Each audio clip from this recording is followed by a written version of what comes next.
Hey Shoujo fans, welcome to episode 60 of the Shoujo Sundae podcast.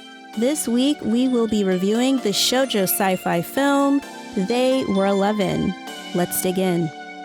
私の心がアラモードベイビー I'd make you more than happy けどゆっくりしようね Brain freeze ご注意できるかな Handle me 高すぎカロリー Sugar 以上甘い Feeling with you next to me baby おかわりね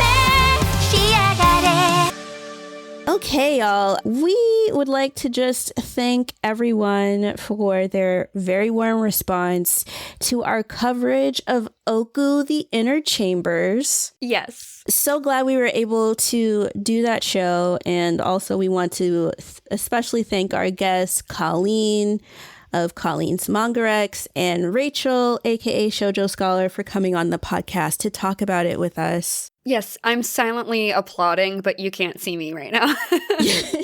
Yeah, like they made the Oku experience a little bit more sweeter for us, which we... Oh my god, yes, absolutely. Like, what blessings of people. Yeah, we really needed it to be softer, to be honest. Yeah. Getting to share it with both Colleen and Rachel, especially like what Rachel heard me go through with episode 4. Thank you both for being there for us. It helped more than you know. Yeah, we appreciate it. And then we especially want to thank Rachel for sharing her perspective on the war between Israel and Palestine and her family story as a Palestinian American. I feel like that was a really heartfelt thing. Yeah. That we got to discuss with her. And I know that people don't really expect that out of us, but, you know, we genuinely care. So, Yeah. Yeah. Also, we hope everyone enjoyed our interview with Ryan Colt Levy. Yes. I'm still reeling from that. We recorded it so long ago at this point, but I still kind of can't believe that we got to talk to him. It's very insane. Like, Yeah. very insane. I did not, like, even when we were, like, planning it and he first responded, I was just like, this shit is not happening. Up until he showed up, I was like, nah, Right. this is real. Even after the fact, I'm just like, what? Right. I think we were like messaging each other like that actually just happened. Yeah. Yeah. And I mean, it was a labor of love and stuff because we ended up getting ghosted after spending almost $200 on editing. Yeah. So then Giana had to edit the YouTube video. Yeah, well, not only redo the entire YouTube video, but also all of the audio from scratch as well. Yeah. So, and I had like 48 hours to do it. So Yeah. it was during my work weekdays. So it was definitely an event, and I'm very proud of myself and proud of you, Chika, for all the help. But like we did it. We made it happen. Yeah. Like, it was a crazy time. Like, when we even did the interview, I was like momentarily in a hotel. Mm-hmm. Because I was just like, oh, I'm going to be in a safe environment when I do this interview. Yeah. So yeah. let me spend money I don't have to make sure that this is going to all like go smoothly and stuff. So honestly, I'm just glad that we were able to like get it out and it's in the world and captioned if you watch it on YouTube and stuff. So even if shonen's not your cup of tea, we hope you leave a 5-star review for us on Apple Podcast or Spotify. Also, please like the YouTube video. Please like the video. I worked so hard on it. Yeah. But yeah, I guess before we actually move into They Were 11 and the time we're going to have with that movie, I wanted to address some things that's sort of been messing with my spirit. Just think of this as me going on a mini soapbox because I have not been writing out my personal thoughts on social media for some time. So one, this is something I've felt for many years. It's just that I've wanted to actually put a voice to it.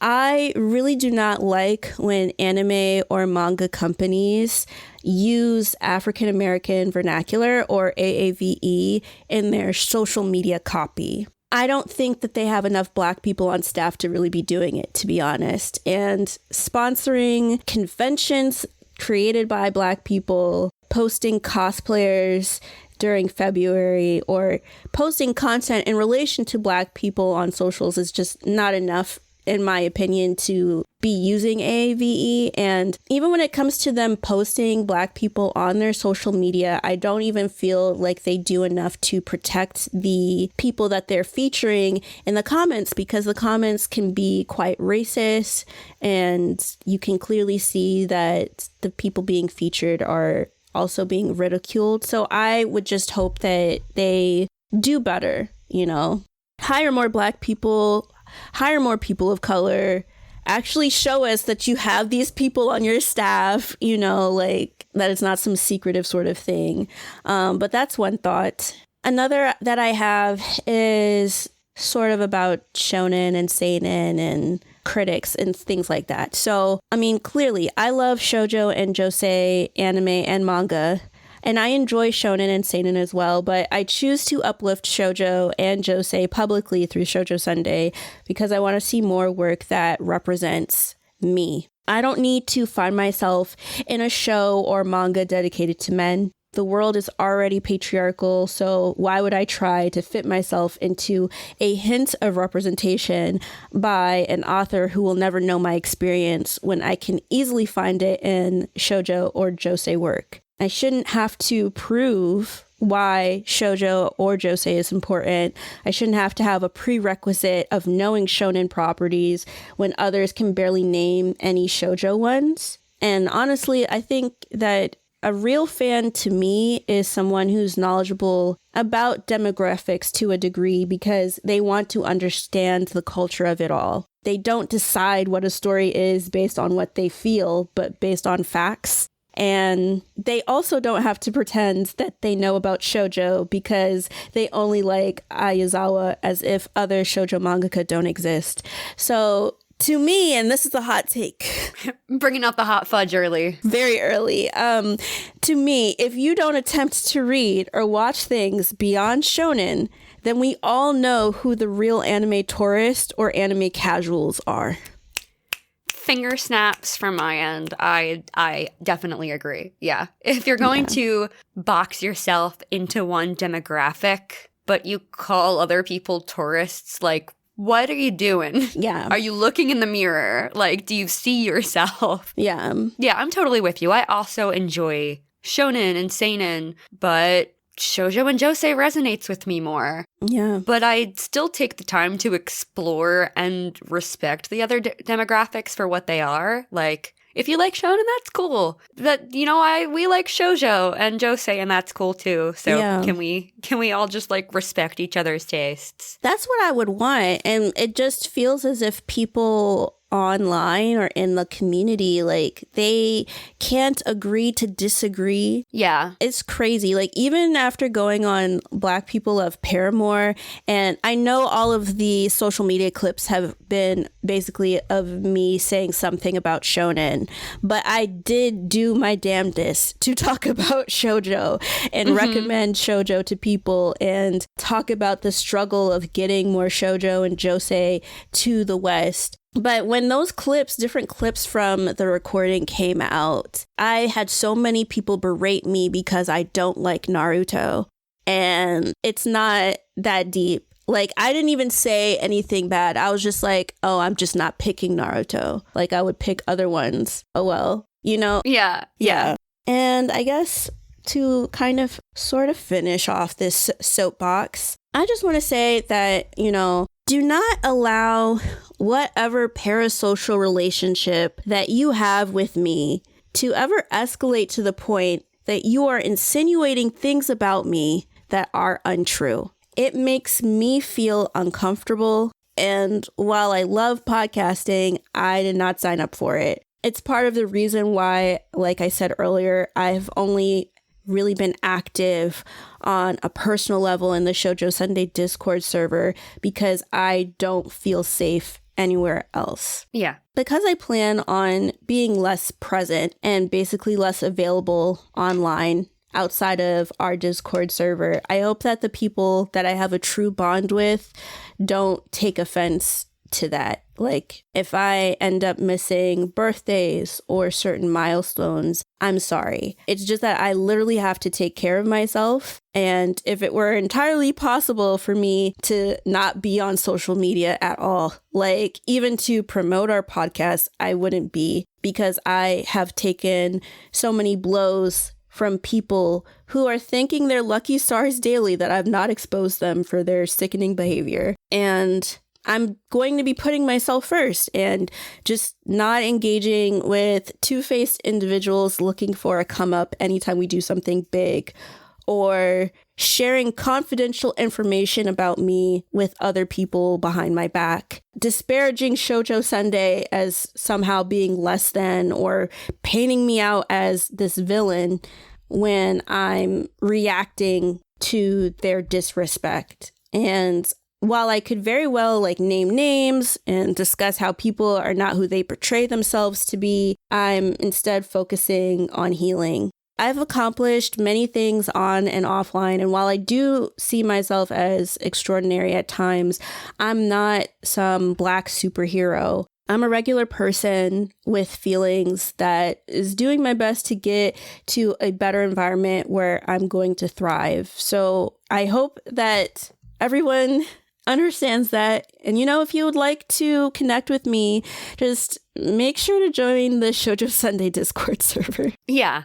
Yeah. It's a shame that you should have to feel so unsafe that you limit your social interactions to our Discord server. Yeah. I'm glad that it's a safe space for hopefully not just you and me, but for everybody that's a part of the server. Mm-hmm. I feel like we have a cute little community growing there. I just want to stress something that I think I've already said in a different podcast episode, but I will just add it here because it feels appropriate. Chika and I are so focused on what we're doing that when like something happens or like something is said, it's like, wait, why? We're just minding our own business over here. Like we're just doing our own thing. We see podcasting as this wonderful avenue and opportunity to make real connections with people who are interested in the same media that we're interested in. And we just want to talk shoujo and josei and anime and have a good time and make real friends. And therefore, I don't see us in like competition with anybody. There's no like clout or whatever. There's no like, we're not trying to climb any kind of ladder. Yeah. We're not trying to be influencers. We just want to talk about anime. And as I said before, the only podcast we're in competition with is our past work and trying to put out better content, maybe add more sprinkles on top when we can make it happen, you know? Yeah. So like that's really what the extent of our like fire and passion goes. It's not offensive. We're just trying to build.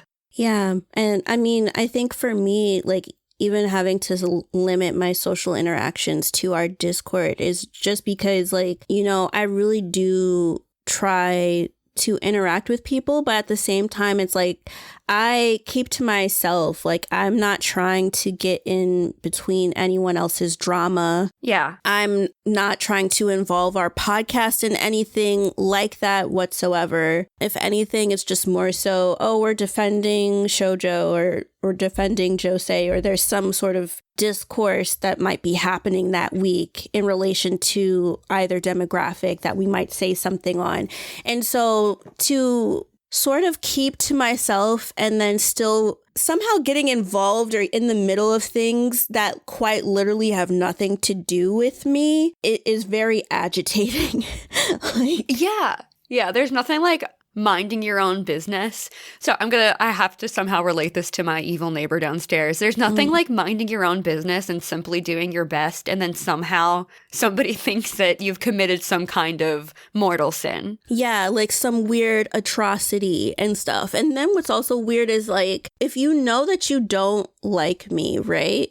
You don't like me. We don't need to interact at all. Yeah, no, it is truly that simple. Like, if I'm not your cup of tea, that's fine. We don't have to have a connection. You're right. We don't have to speak. We don't have to be cool. You can go your way. I'll go mine. You feel free to block me. If something big happens with me and you don't like me, I don't need you to congratulate me or applaud me or praise me when we both know that you don't rock with me for real or what our podcast is doing. Yeah. Honestly, we're just trying to talk about shoujo and josei. That's literally it. Yeah, like full stop. Full stop. We just want to talk about all of this great and maybe potentially not so great stuff with all of you. Yeah. Yeah, but that's it for the soapbox. So let us finally get into They Were 11. So we have some preliminary information before we get into the summary. Okay, so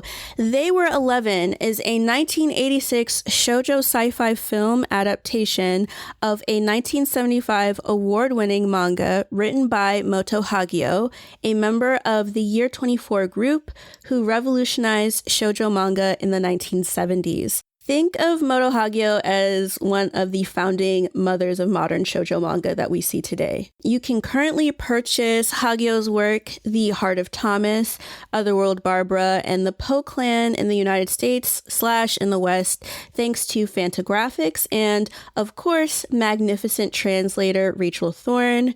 Shout out to Rachel. I remember, because I've been in these internet streets for a long time, I actually remember when Rachel used to be on Twitter. Oh. She has been away from she's been away from Twitter long before Musk even touched it. But her work speaks for her, and Rachel also translated They Were 11 because it got licensed by Denpa Books, which you can pre-order now.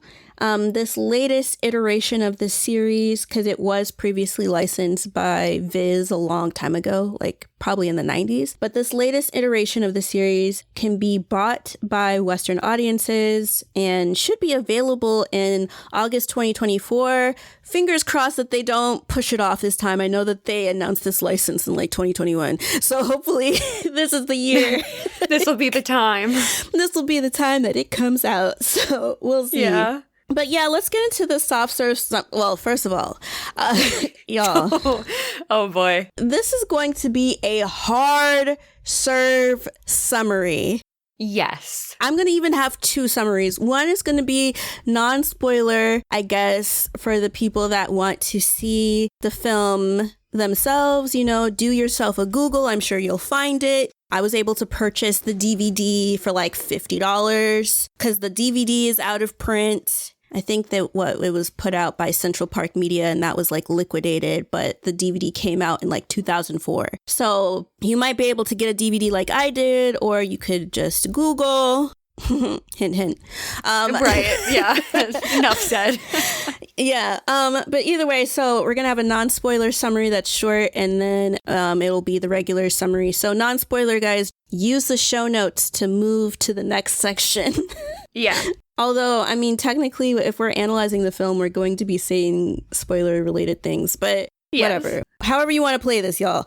Anyway, I said it was a hard serve summary, so don't say I didn't warn you. Get some snacks. This is straight out of the freezer ice cream that's really hard to scoop, you know? So you have to like put the scoop under hot water to get a scoop out. That's how hard serve this summary is. That is how hard serve. And you guys, this was a labor of love as well, because you cannot find a straight up synopsis of what happened in this film. So I literally had to create it.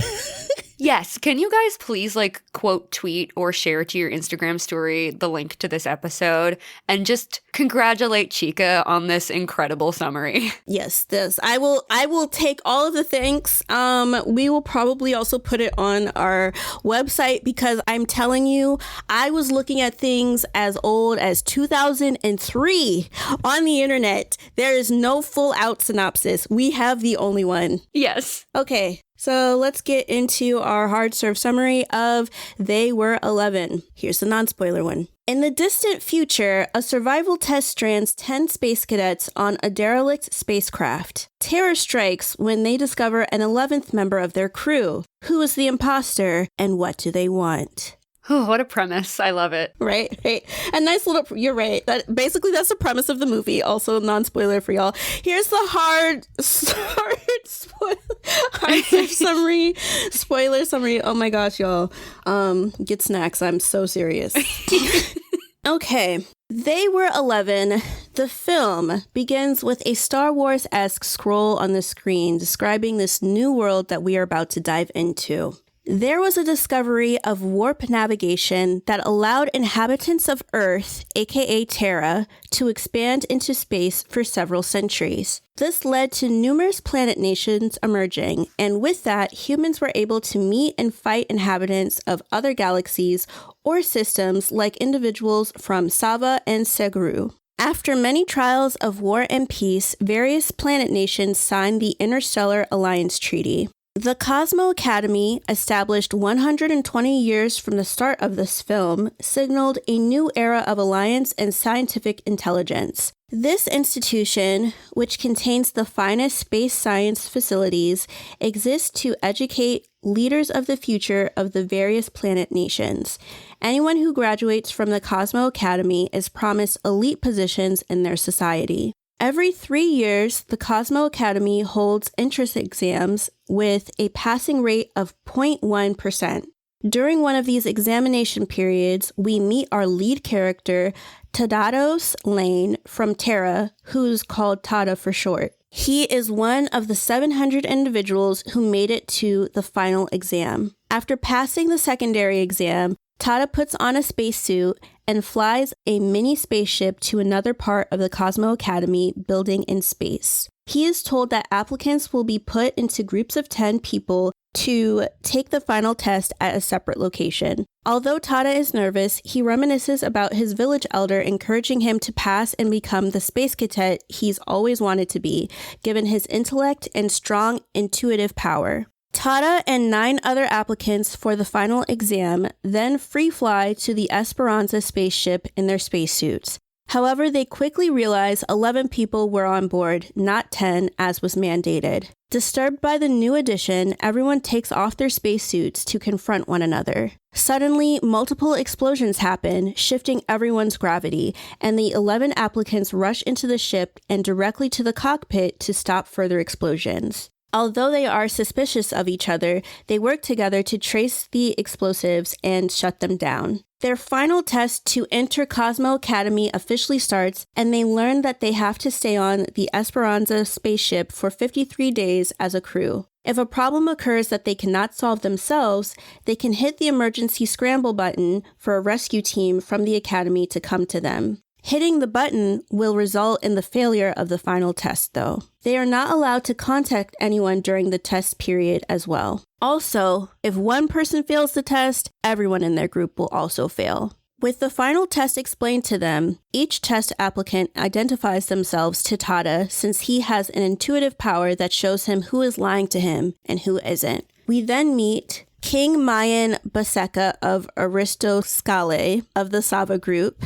Doricus Soldam IV, Amazon Carnice of Shushu Terra, Chaco Kaka of Kez Terra, Dorf Tosta, aka Rednose of Paroma Terra, Totoni of Miss of the Sava group, Frol Berry Cherry Frol of Ven, planet that's not part of the Interstellar Treaty Alliance, Vidmenir Noom, aka Nu of Vidnu, planet not a part of the Interstellar Treaty Alliance, Ganigas Gaktos, aka Ganga of Toledoliga of Sava Group, Glenn Groff of Ash White of the Suguru group, and of course, like I said, our main character, Tadados Lane, aka Tada of Sibiri's Terra. King Mayan is suspicious of Tada since no one was revealed as the 11th person on board because no one lied, according to Tada. Mayan is immediately given authority since he's a king on his planet, and they break up into 2 search groups to investigate the Esperanza spaceship. The group discovers a replica statue of the Guardian Lady of Space, originally sculpted by Romo a long time ago on Terra. From this statue, the team deduces that the spaceship they are on is Terran.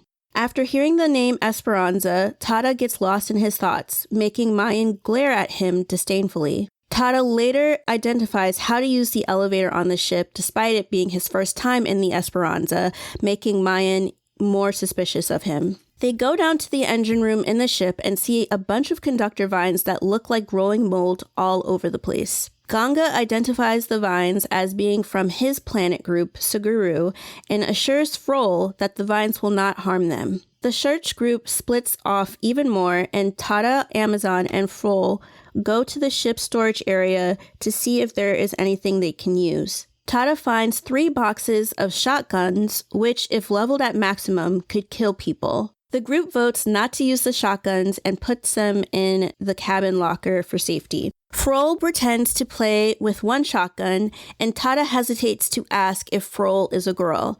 When confronted by Frol, Tada chickens out by wondering why his intuitive power didn't work initially. Mayan and Dorikas have tea with one another and discuss their suspicions over Tada being the possible 11th member on the ship. Tada seems too familiar with the ship for them to let their guards down. Tada, Frol, and Amazon become roommates, and while Amazon plays a guitar, Frol contemplates whether the last people on the Esperanza have all died and if the 11th person on the ship is a ghost. Days pass, and we learn that the Esperanza was used for long-range transit and could house upwards of 600 families, and has 3 years of provisions on board, a library, and vegetable gardens. They're currently orbiting a black planet, and the length of time of the orbit is 53 days, which is in line with the time they all must spend on the ship for their final test.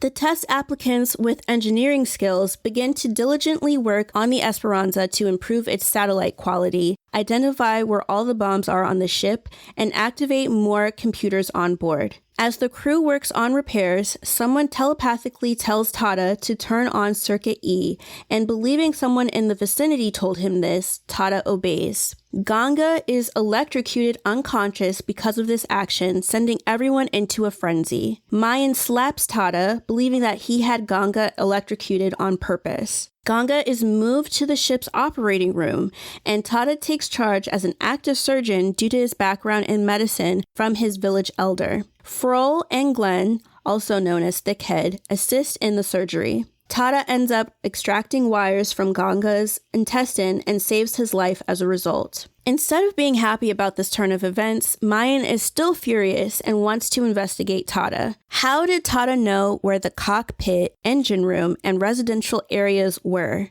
How did he know what switches to press to make things work, or even where the stretcher they used to carry Ganga to the operating room was?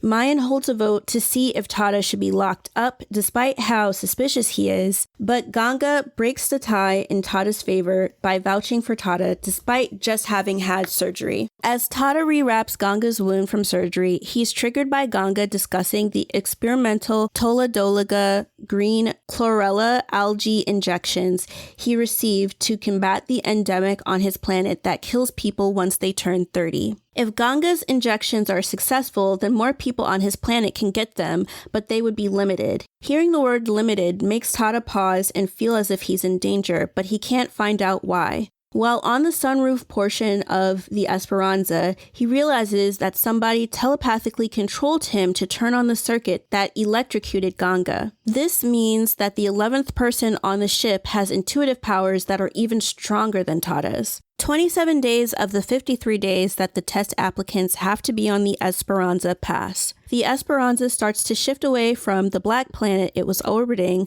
causing strife amongst the group. The group begins to feel hot when they realize that they're moving closer to a blue sun that had been hiding behind the black planet this whole time. Nu notes that this is a bad omen in his country. More time passes, and the ship steadily gets hotter. After hearing Frol scream about the intense water pressure in their bathroom, Amazon comes to help only to see Frol naked.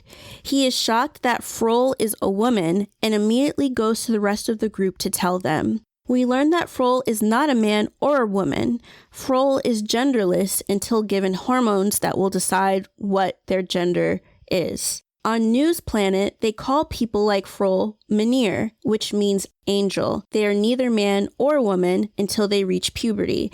And Nu was also genderless like Frol. However, Nu became male due to the secretion of hormones from his body after puberty. So Nu's opinion on gender and how it is treated on his planet differs from Frol's opinion and treatment on their planet. We then learn that Frol's motivation for passing the Cosmo Academy test is for them to become a man. On Ven, Frol's planet, men rule and women serve them. The firstborn child is always made to be male, and any children after them are women. There is rampant gender inequality, polygamy, and mistreatment of women on Frol's planet, and Frol would prefer to be a man to escape oppressive gender roles. They also don't want to marry the older neighboring landowner with whom Frol's parents are eager to set them up with. Moving on from Frol, the heat on the Esperanza is getting exponentially worse as they get closer to the blue sun. With 19 days left on their test, the conductor vines around the ship multiply.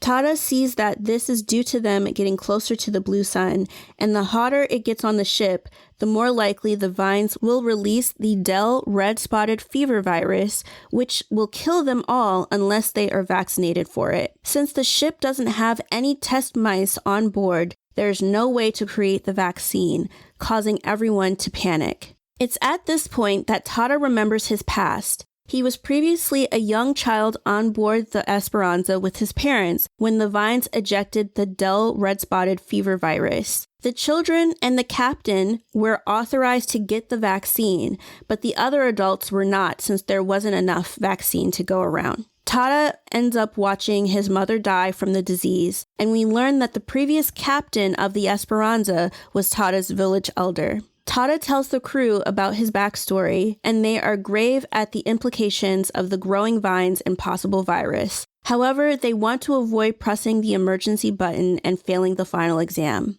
Things are tense amongst the test applicants, but they hilariously engage in a food fight, which breaks the heavy mood. Later, the engineers on the team attempted to fix the ship's radiator circuit so that they could have air conditioning. Ganga faints from the heat, and Tada accidentally moves a lever on the radiator, causing it to explode. Feelings are also exploding because outside of Glenn and Ganga, everyone believes that Tada is the 11th person on board and is trying to sabotage everyone from passing the test. Mayan then declares that they should kill Tada and harvest his blood for the vaccine to the Del red-spotted fever virus, and they start chasing him. The team gets shotguns from the locker room and chase after Tada until he finally gets shot by Red Nose in the elevator shaft. When Tada comes to, he's still in the elevator shaft. He momentarily disarms Frol, but when Frol begs to be killed rather than have people learn that they failed to keep Tada in line,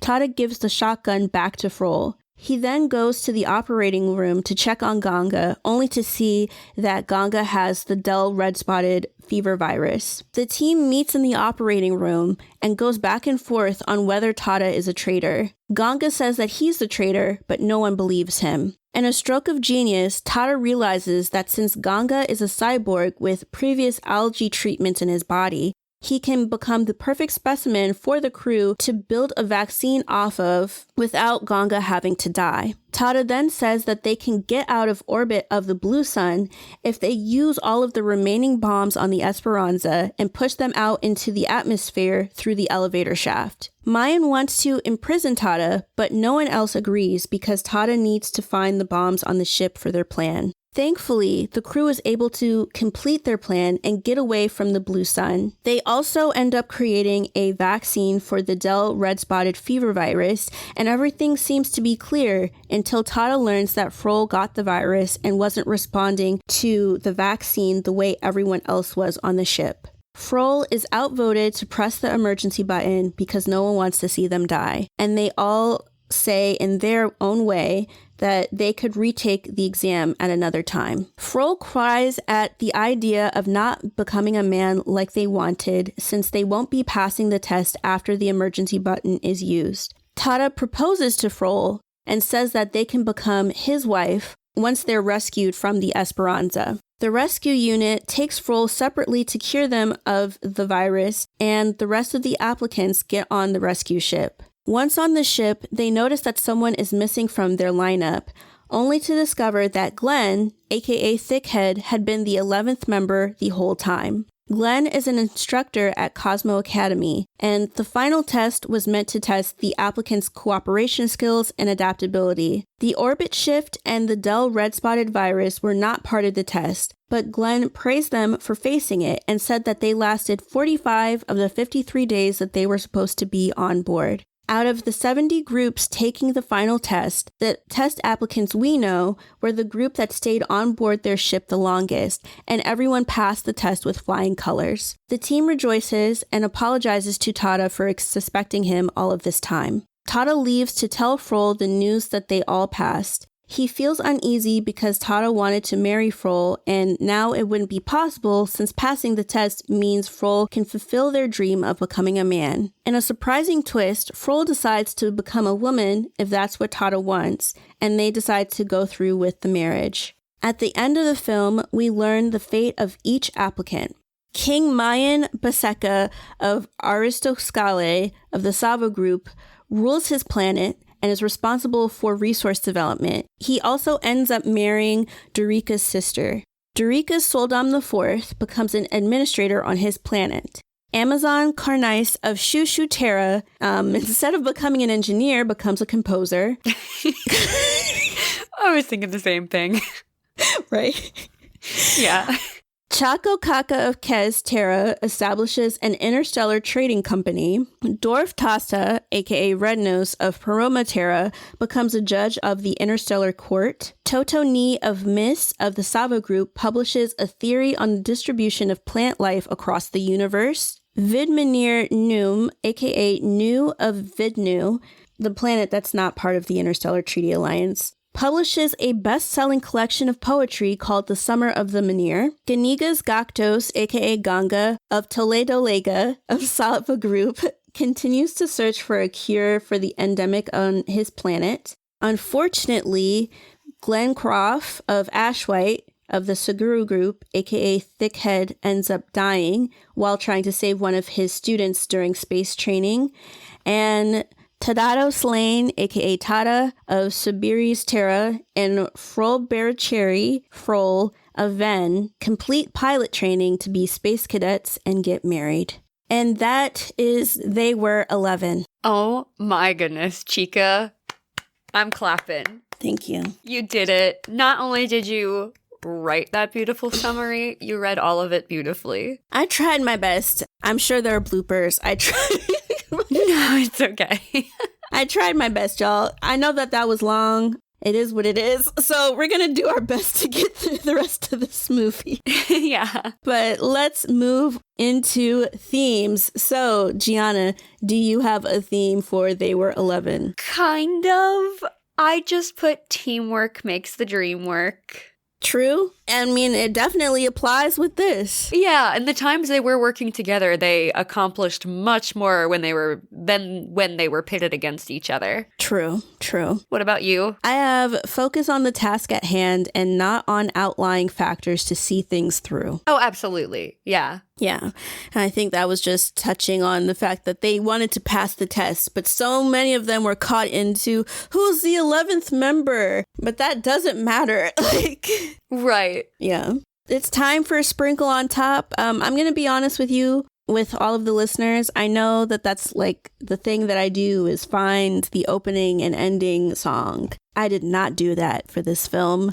I was focused on making that summary. So that's totally fine. I do have a little bit of comments on the soundtrack for Floats Your Boat, but I didn't go and dig anything up specifically. Okay. But I do have a couple sprinkles. None of them are actual symbolism sprinkles. They're just kind of related to the film adjacent thoughts I had watching the movie, if that's okay. No, that's fine. So, of course, like, the obvious, like, connection was, like, that this film predates, I think, the concept of, like, the mole, like, TV shows and, of course, Among Us and Push the Button on Jackbox Game. So it was giving that very heavily, and I just wanted to, like, make note of that. That whole concept was what made me really drawn to the film. I'm like, ooh, I want to, like, see how that concept is tackled in, like, a shoujo sci-fi. That sounds so interesting.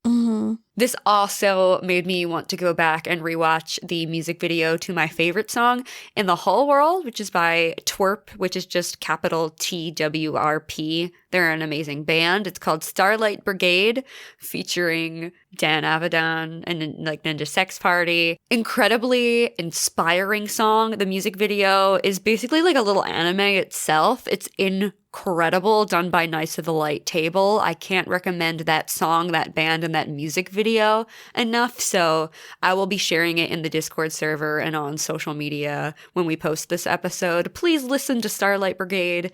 It makes me cry. I love that song. It's very motivating. Yeah. And my last sprinkle on top is that the unplanned connections continue. This team is working to eliminate the potential for a deadly virus that causes red spots to appear on the ship. Yes. Right after we finish covering Oku, the Inner Chambers, which had such a heavy focus on the after effects of the red-face smallpox, which caused red spots and was a very deadly virus. We did not plan this connection. We didn't plan this connection to the point that even us doing that interview with Ryan, right? If y'all listen to the interview, something that he said he would be interested in, like, voicing for shoujo, like, as a genre, is sci-fi. Yeah. This was not, it's just kismet. It was not planned. It just happened that way, yeah. Yeah. I love that. Like, just very specifically, he was like sci-fi, like, oh yeah, I love, like, spy stuff, whodunit. This movie is so up his alley, like, wow. Right, if there was ever a remake, he could be Tada. Right? Perfectly. Yeah. Right. He really could. And also, I know that Bloom Daddy, Big Bloom Daddy, Steve Bloom, the voice of Toonami, the voice of our childhood, was in the dub of this. He played Red Nose. He was also Amazon and King Mayan. Wow. Right? Okay. Iconic. Big Daddy Bloom, don't forget the big, but Bloom Daddy. Bloom Daddy. But, like, when I say big, I don't mean in size, I mean impact, y'all. Get with the program. He was part of that. That's a very random sprinkle on top. I love it. I didn't even have that written out. I just felt like saying that. Like, that might be a clip too. Steve Bloom, please come on our podcast. Yes. Oh my gosh. Please come on Shoujo Sundae. We would love it. But aside from that, so the sprinkle on top that I had was, first, Tada is the first person to take off his helmet in Esperanza, and I feel like this is kind of a reference to his overall character because he's just readily transparent and forthcoming with everyone. Oh, I love that. Yeah. Yeah. Like, despite them being like, he's suspicious, he was the purest of them all, basically. Yeah. The next thing that I have is actually the inscription for the Guardian Lady of Space. Okay. So what's so funny is that in the film, they're basically like, we can't make out the words. What are they saying? And then you look at it and it's in English. And I was just like, I can make out the words. And so I wanted to write them out. Oh my God. I didn't look that closely. Yeah. So they had, we donate this statue of the Guardian Lady of Space, hoping the Esperanza will travel safely, carrying our brothers and sisters to the new world where the light of Terra has never shone. Esperanza is our hope, flying from Terra to the vacuum of deep space at a speed faster than light. May her destiny be one of peace and youth, and may love and courage be her guards. That is so heartfelt. It's very beautiful. Yeah, that's gorgeous. It's really a shame what happened. Right? Oh my God. Oh, sad. Rocky Road. Yeah. And like Esperanza, that's something that's funny about that. Esperanza actually does mean hope in Spanish, I believe. Oh my gosh. Y'all can check me if I'm wrong. I don't think that I am because I took a couple years in Spanish, but I thought it was really nice. I was like, oh, cool. Okay. Yeah. I also thought that the guardian lady of space kind of looks like Athena from Greek mythology. Oh, okay. Yeah, I could see it. Like either Athena or Artemis, because they both have bows, or they use bows as their weapon. Yeah, that would make sense. Also, I just put the blue sun comment by New down because he said that because the blue sun was in line with the black planet, that two bodies lining up is considered a bad sign. I guess they're gonna just end up confronting things and stuff. So I thought that was cool. I didn't have anything deeper to add to that. That's okay. We're also recording this like shortly after the eclipse, so it's kind of fitting right now. Oh my gosh, yeah. Yeah. You're right. Everything connects, guys. I swear to God. Right. Things are weirdly lining up right now. Yeah. I have Minir, so that is what New says that Frol is, since Frol is genderless. Mm-hmm. And Minir on New's planet means angels. And I thought that that was a very beautiful definition of non-binary people. Yeah. Yeah. I loved that. I love that. I think that this is just overall very beautiful because I know that this story originally came out in like 1975. Mm-hmm. And then the movie was created in 1986. I'm sure that Moto Hagio didn't know what non-binary was back then when she was writing or creating this story. But to have this beautiful meaning attached to it, I think that it made me feel very good as a member of the LGBTQ community. That non-binary people, as far back, like how many, over 40 years ago, being described as beautiful, as pure. I really like that. Yeah. Yeah. I think that angel is like such an appropriate choice. I love that you use the word like pure. Yeah. Not taking from either the masculine or the feminine or perhaps both. You know, I really like that. Yeah. Yeah. And then also, I thought that it was funny that Glenn, who's also like, they call him like thick head and stuff, which I think that's kind of unfortunate. That's just what his head's Right. shaped like. Yeah. But I think it's funny that Glenn actually revealed himself as the imposter at the beginning of the movie. Oh, I have notes about that. I wrote down while I was watching all of my speculation of who was the 11th as the film kept going. So I think we'll hopefully have fun with my speculations later. But I'm so mad that I was like, that's too obvious. And it was fucking him the whole time.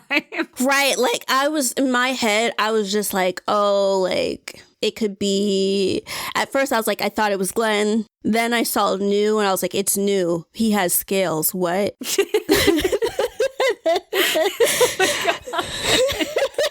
Then, look, y'all, wait till you get to the rest of this review.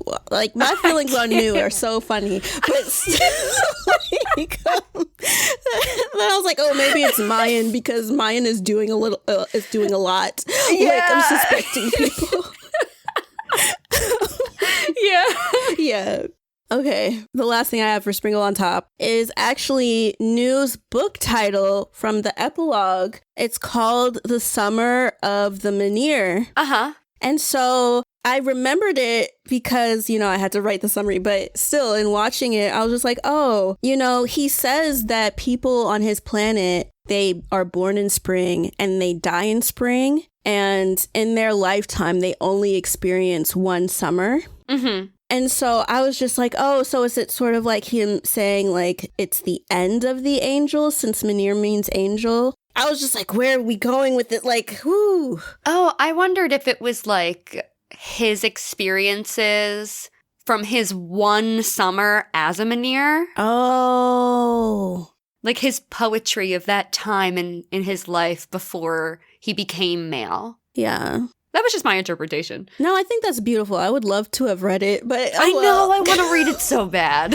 Right? Like, we're new fans. But Yes. Let's move into Floats Your Boat. Gianna, what is one of yours? All right. So my very first Floats Your Boat is that out of the gate, the soundtrack is so utterly pleasant. Mm-hmm. It looks like the music was by Yasuhiko Fukuda, and it's just so beautifully 80s and so charming. Every time music started up, I was like, yes, this is my happy place. I loved it so much. It was so well done. Yeah, I just feel like it helped set the tone a lot. Like, we could feel like this is an 80s movie. Oh my gosh, yeah. And there's such magic to that, at least for me. Like, I wasn't alive in the 80s, but for some reason, something about the 80s gives me nostalgia. I was an egg, and I mean, so were you. I'm sorry.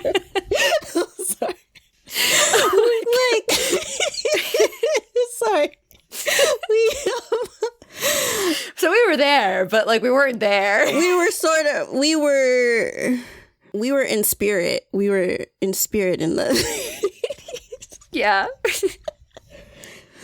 Yeah, no, I really like the 80s as well. Like, just different movies, the fashion. It seemed like a really fun time. So honestly, it was a very enjoyable experience. And like, even when you think about Disney films, like, I'm pretty sure The Little Mermaid came out in the 80s, either in the late 80s or early 90s. I can check really quick. But like, a good portion of like the Disney movies that we know and love kind of were in and around that time period. So this just fits in so well for us. Yeah, it looks like it was 1989. So yeah. Yeah.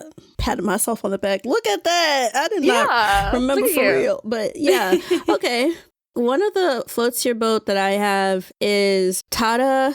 Guys, I'm trying so hard not to be like, ta-da! Like, I'm trying. I know. My favorite emoji is the one that is ta-da, like between the two. Not my favorite, but one of my favorite emojis to use. And that's like a little confetti popper. So that's, I think, every time, just ta-da. And it's like that little emoji. Right. Like, anytime he had like some sort of triumph in my head, it's like, ta-da! Like, oh. Put the bombs in the elevator shaft. Ta-da! Oh, Ganga can be the Ganga's surgery went okay. Ta-da! Right. Ta-da! Like, yeah, because he randomly did like, yeah.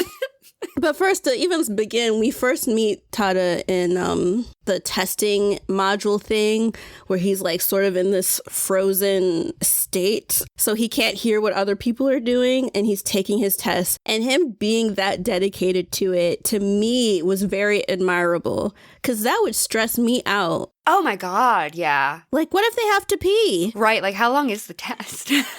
That's what I'm saying. Like, oh my gosh. I was about to get so unhinged and be like, you don't think they like install a catheter? I'm so sorry, everybody. Right, no, like, I was thinking, so I put it in Banana Split. But like, when they first have to free fly from the building to another building in the spacesuit, I was just like, oh, I would tinkle. I'd tinkle a little bit.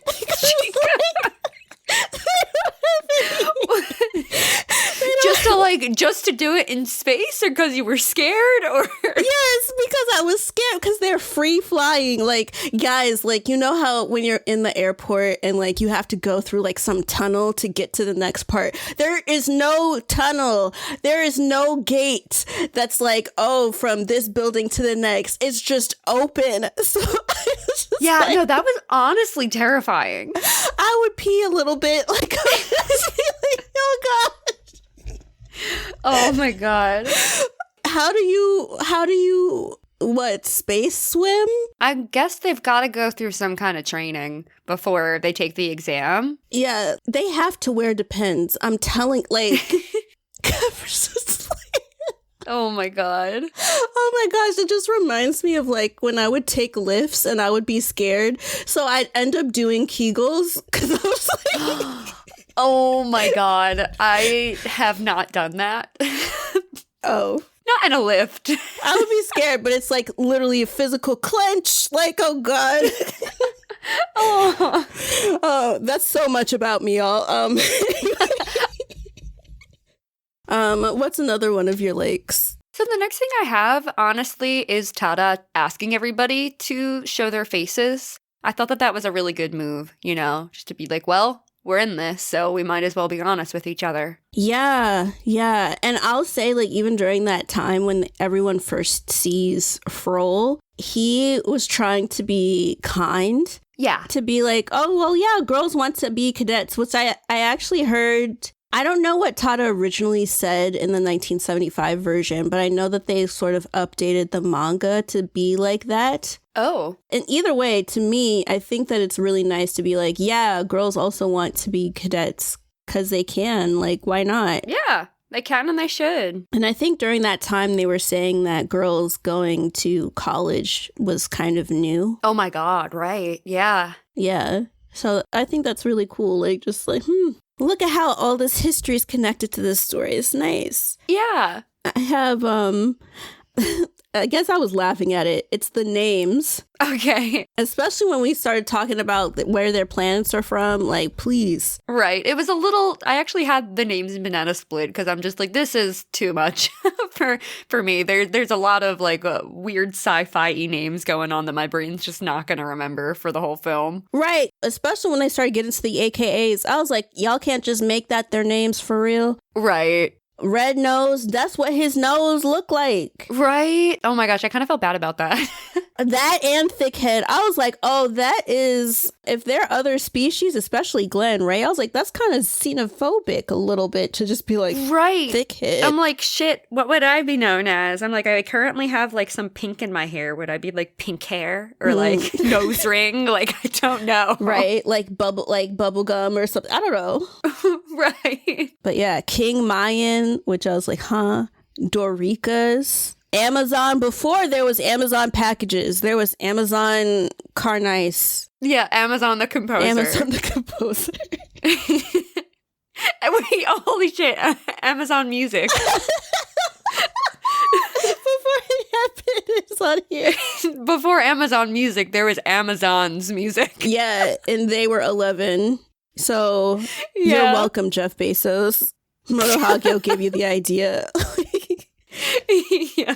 I guess I could also say I liked everyone working together in order to pass the test. Yeah, no, absolutely. That's why, like, teamwork makes the dream work was the theme. You know, it was nice seeing them work in tandem when there wasn't conflict going on. Yeah, like all of these different people, like especially the engineer team. I was just like, wow, like y'all are just down into it, like looking up the circuits, finding where things are. Yeah. Working with wires and stuff. Like, that's very commendable. Mm-hmm. The next thing that I have is actually kind of low-key nuts now that I'm thinking about it, but I put it in Floats Your Boat, so I'm going to honor that. I just thought it was really, really interesting about the proposed, like, potential plot twist of the 11th person possibly being a dead member of the OG Esperanza crew. Right. That was really interesting. That would have been so cool. Yeah, I was like, wow, what a twist. What if Tada came face to face with his mom?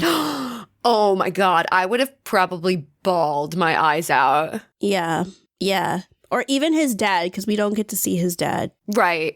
Yeah, that would have been so cool. Like, I think overall the premise, like, this is very up our alley. Like, I love games like that, like Among Us, Mafia, Clue, like stuff like that, where it's like, who's the person that we're looking out for? But then having it in space, I thought it was like a nice touch. And also, it's like, you know, sci-fi, like shoujo could be so many things. Right, yeah. And I feel like there are other like sci-fi related work. It's just that they don't come over here. Like, I know there's Please Save My Earth, which I did get the DVD for that. Maybe one day we'll review it. Okay. Came out the year we were born. Oh my gosh. But I know that there's like Please Save My Earth. I'm sure that there are other ones. If y'all go on YouTube and look up Basic Boy, he's kind of cool with us online on Twitter and stuff. He has a whole video talking about shoujo sci-fi and everything. But I think that just being able to see shoujo in this way was a lot of fun. Yeah, it really was. Yeah. Amazon it's so funny. Amazon playing the guitar So it was the scene where he was playing the guitar, but like you get to see his body and he has all of these scars all over him. And Frol and Tada were asking like why he wanted to go to the Cosmos Academy. And he said that he wanted to do something different because people on his planet are more known for like hunting and stuff. And so I was just like, oh, that's really cool. Like to kind of step outside of the mold and be like, I want to be an engineer, which I know we all know he becomes a composer, but still. Right. Yeah. I mean, at least it's different from hunting in its own way. Yeah. Yeah. Yeah, I know.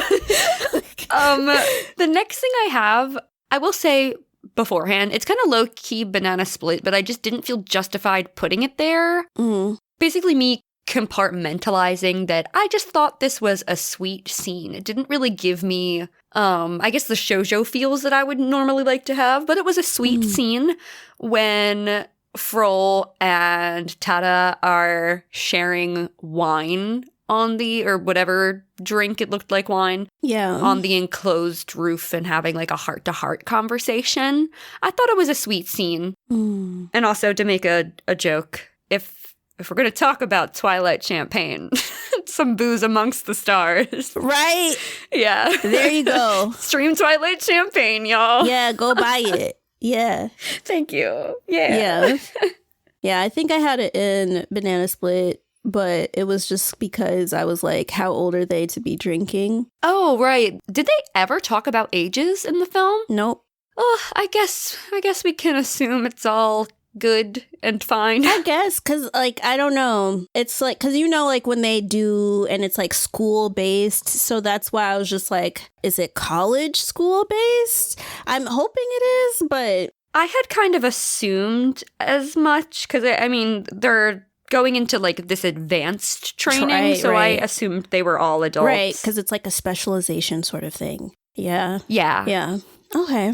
The next thing that I have, finally, we've made it to, this point of the show. Oh boy. Okay. So this is during the time when Frol is exposed for being a woman, but actually is not a woman. They're just genderless. So New physically picks Frol up and puts Frol on the table and was just like, you know, Mynheer shouldn't act like that. And when he said it, I was just like, oh. Because he looked a little seductive and okay. I know you're like, you would like to have your partner pick you up and be tall, so. Like, please, pick me up. Be my personal jungle gym. But New picks Frol up, and then something in my mind, like, snapped. And I was just like, oh, this is attraction. Disney set me up. Because when I was young and I watched Beauty and the Beast, I was liking the Beast. Yeah.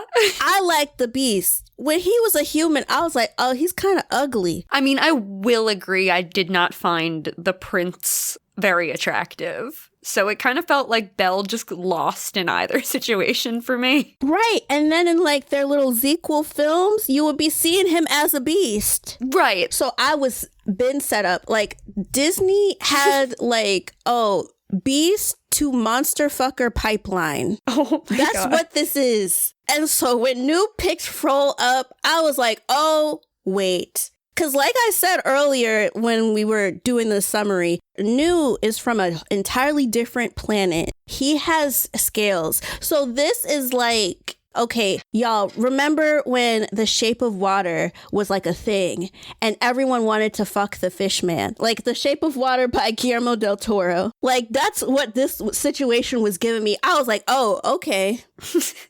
I mean, I can't say that I went there with New, but within that scene, he became possibly my favorite crew member. Yeah. Just with the way he was speaking and his calm demeanor and just like the overly poetic way he would talk. He's obviously a Pisces. Like, yes. You know. Pick me up and talk to me calmly. Oh my God. Yeah. Chika's dream. My dream. Okay. Like, people press me about who I fucking like. I like monsters, bitch. Pick me up.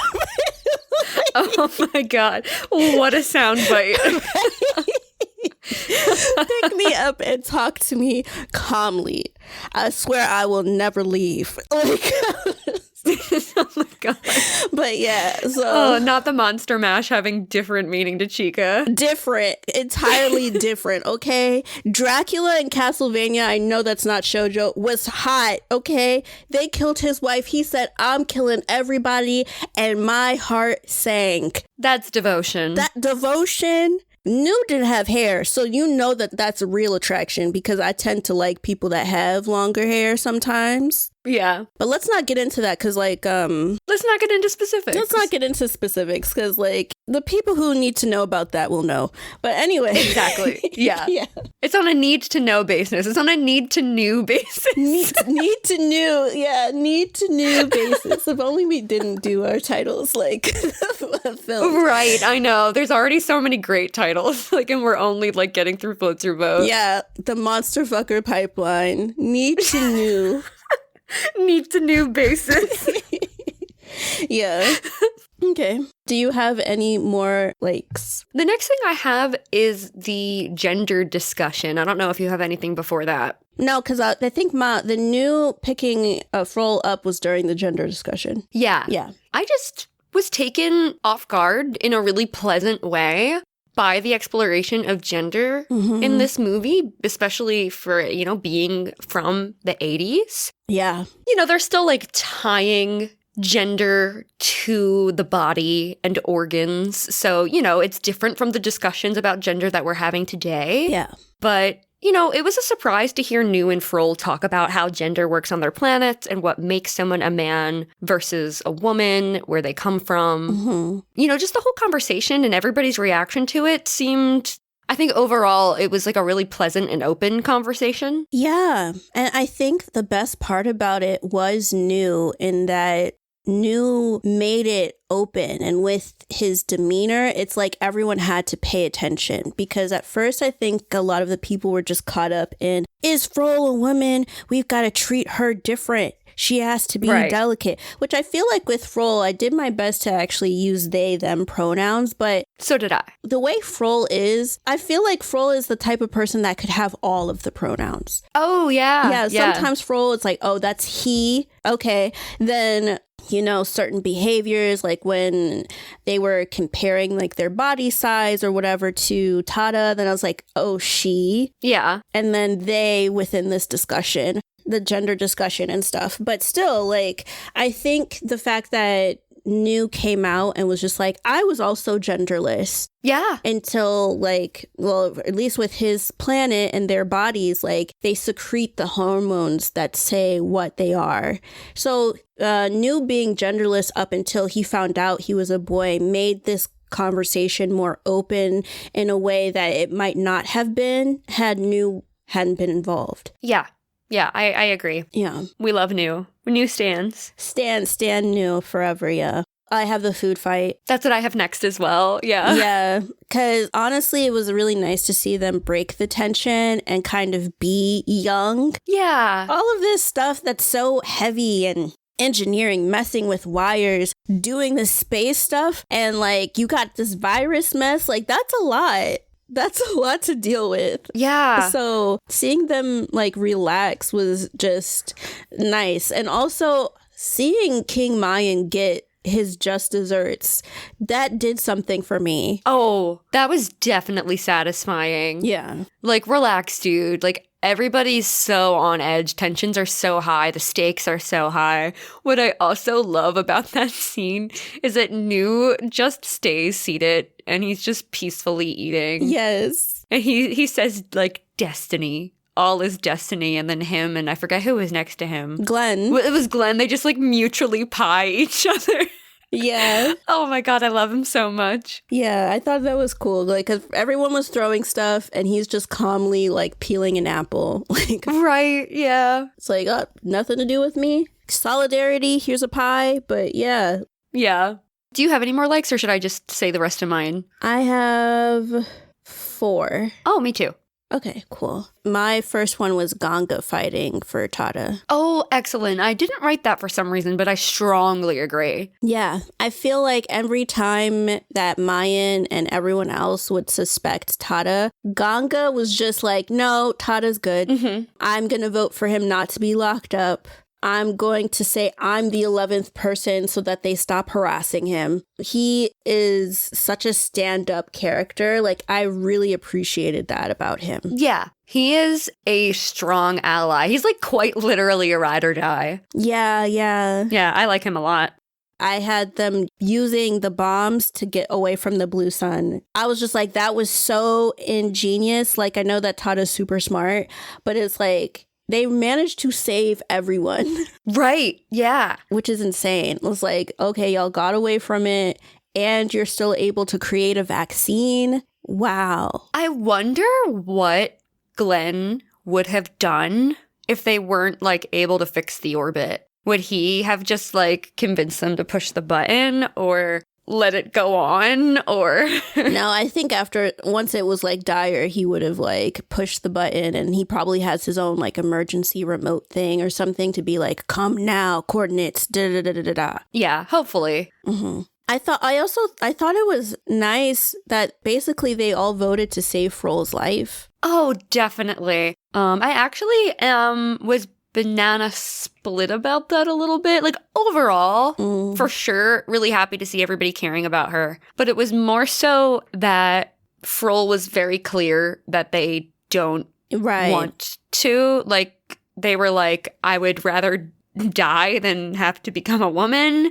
And then the king's like, well, it's unanimous. But it's not unanimous if Frol's saying no. True. I can see why you have it in banana split, but I think that they would have failed either way, because I don't know how long the gestation period is for the virus, but since the vaccine that they created didn't work, there's no telling how long Frol would have to live before dying from the virus. Yeah. Even if they're away from the sun and all of that. And then they said if like one person fails, then everyone fails. So I would think that effectively if Frol dies, then they're part of the group, then everyone would have failed. Right. Yeah. No, I think I was having that thought when you were reading the summary, and then it already left my head. I agree. Yeah. I'm like, wouldn't someone dying constitute as a failure? Yeah. It's like, oh, y'all failed the test because instead of hitting the emergency button, somebody died, so you fail. It's like the most drastic failure I can. Oh my God. Like, y'all fail, and at this point, you let somebody die, don't even come back. Literally. Yeah. Oh my God. And then I have one last one, which maybe might be your last one, is that they all passed. Yeah.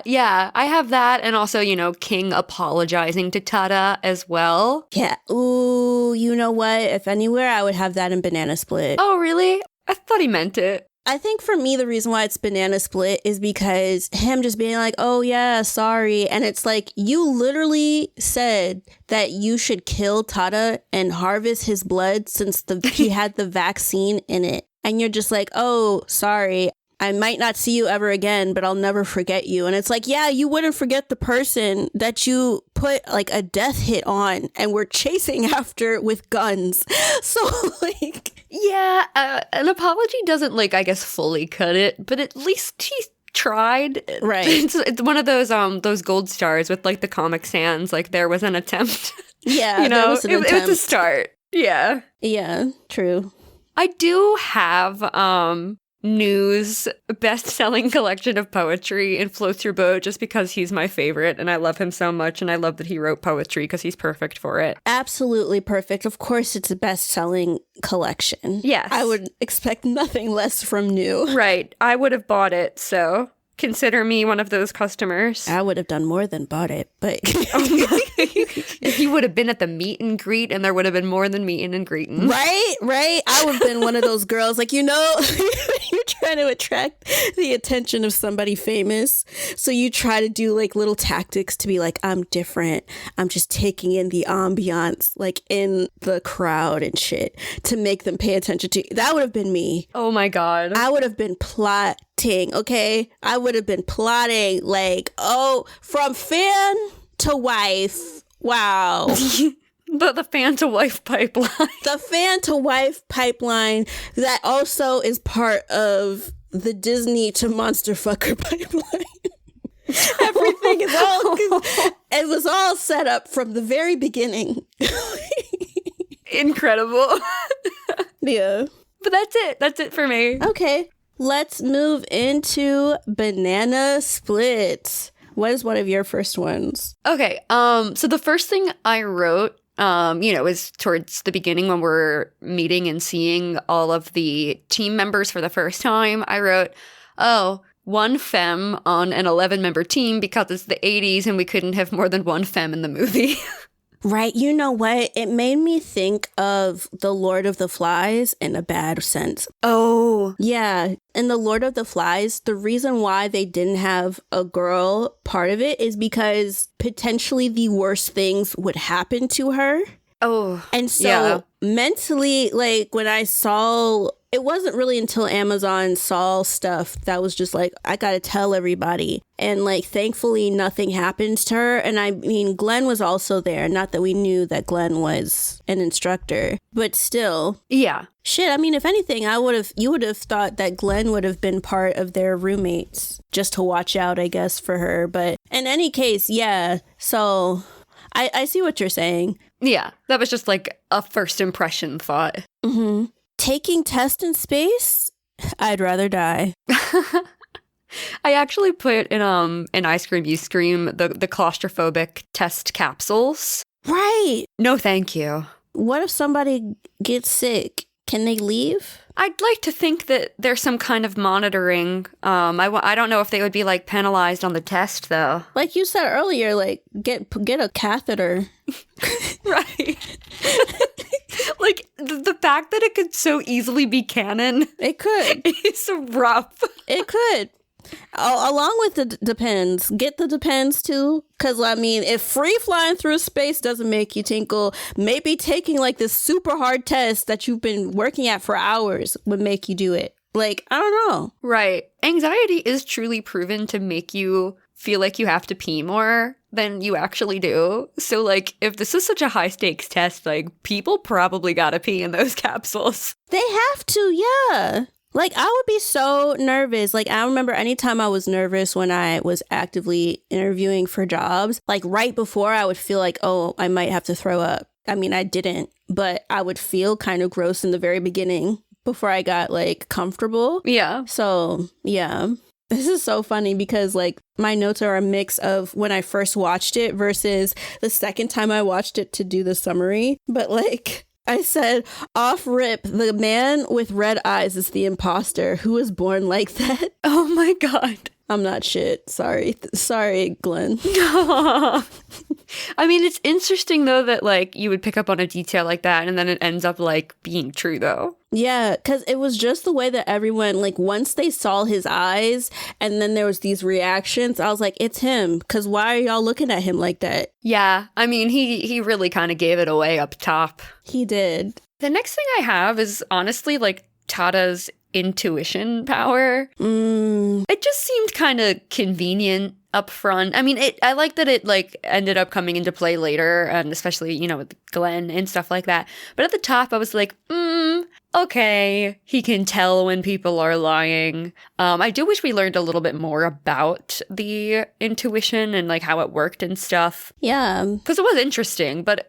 you know, it kind of made me raise an eyebrow up top. It's kind of like Tada was a bit of a Gary Stew. Yeah. You know, the male version of Mary Sue. So Gary Stu is like, here's this catch-all intuitive power. You can tell when people are lying to you, but then you have memories. Even the memories he has of the ship, to be honest, that could be Banana Split because he was a literal baby. Right. How do you know how shit works? Like, I know he's an engineer or whatever, but it's like, oh, you need to press this switch, you need to do this. It's like, how interactive were you as a child on the Esperanza that you know all of this stuff? Because I'm not retaining all that stuff. He barely remembered who his mama was until the flashback. Right. It would make a little bit more sense if he was like a little bit of an older child and he was like interested in how the ship worked and stuff and somebody had been showing him those things. Because like, while it would still be unlikely that he would remember, at least it would make a little bit more sense that he did. Yeah, because he was way too young to be knowing all the stuff he did, but oh well. Yeah. The people on board were a little too shocked at internalized misogyny Blondie and clearly not the reptilian guy on board. But that's just back to when everybody was like, okay, first you see Glenn and I'm just like, oh, I think it's Glenn.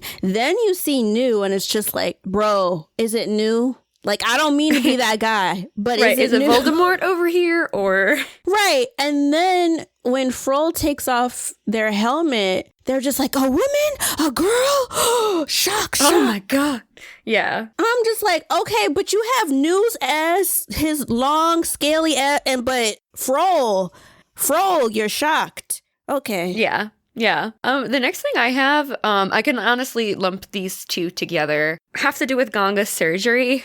Yes. So, like, why? I don't know. I'm not a science girl. I write shit and play music as my life. So I don't know anything about the medical field, but why would you need surgery for electrocution? That is what I was saying, bro. Okay, so I'm not in the medical field, but I have family in the medical field. Mm-hmm. Somebody being electrocuted, basically, like, what, you need those things where you rub them against each other and you go clear. Yeah. Like, to jumpstart the heart. You don't need to open somebody. Yeah, that seemed like a weird choice. It was a very weird choice because it's like he was electrocuted, just do something to shock him back awake. You don't need to cut him open. And what are these random wires that were inside of him? Right. Like, we never know what they are and what they mean. Right, and why they were bad and why they had to be removed. Yeah. He then went on to explain that his body chemistry is just different. So I'm like, he could have removed something that he needed. Exactly. Like, we don't know. We don't know, because what if he needed that since he's taking like this experimental algae treatment? What if it, like, because you know how even when we talked about catheters, right? Like, they have to do this thing where they put it inside of your body, like the plug. Like, what if that was related to him getting those algae treatments? Right. Yeah. The other thing I have about Ganga's surgery is just kind of a silly nitpick about the art, actually, which I love the art in general in the scene, but in the movie. But like, it's just a very silly thing I noticed in this scene was when they pan out during the surgery.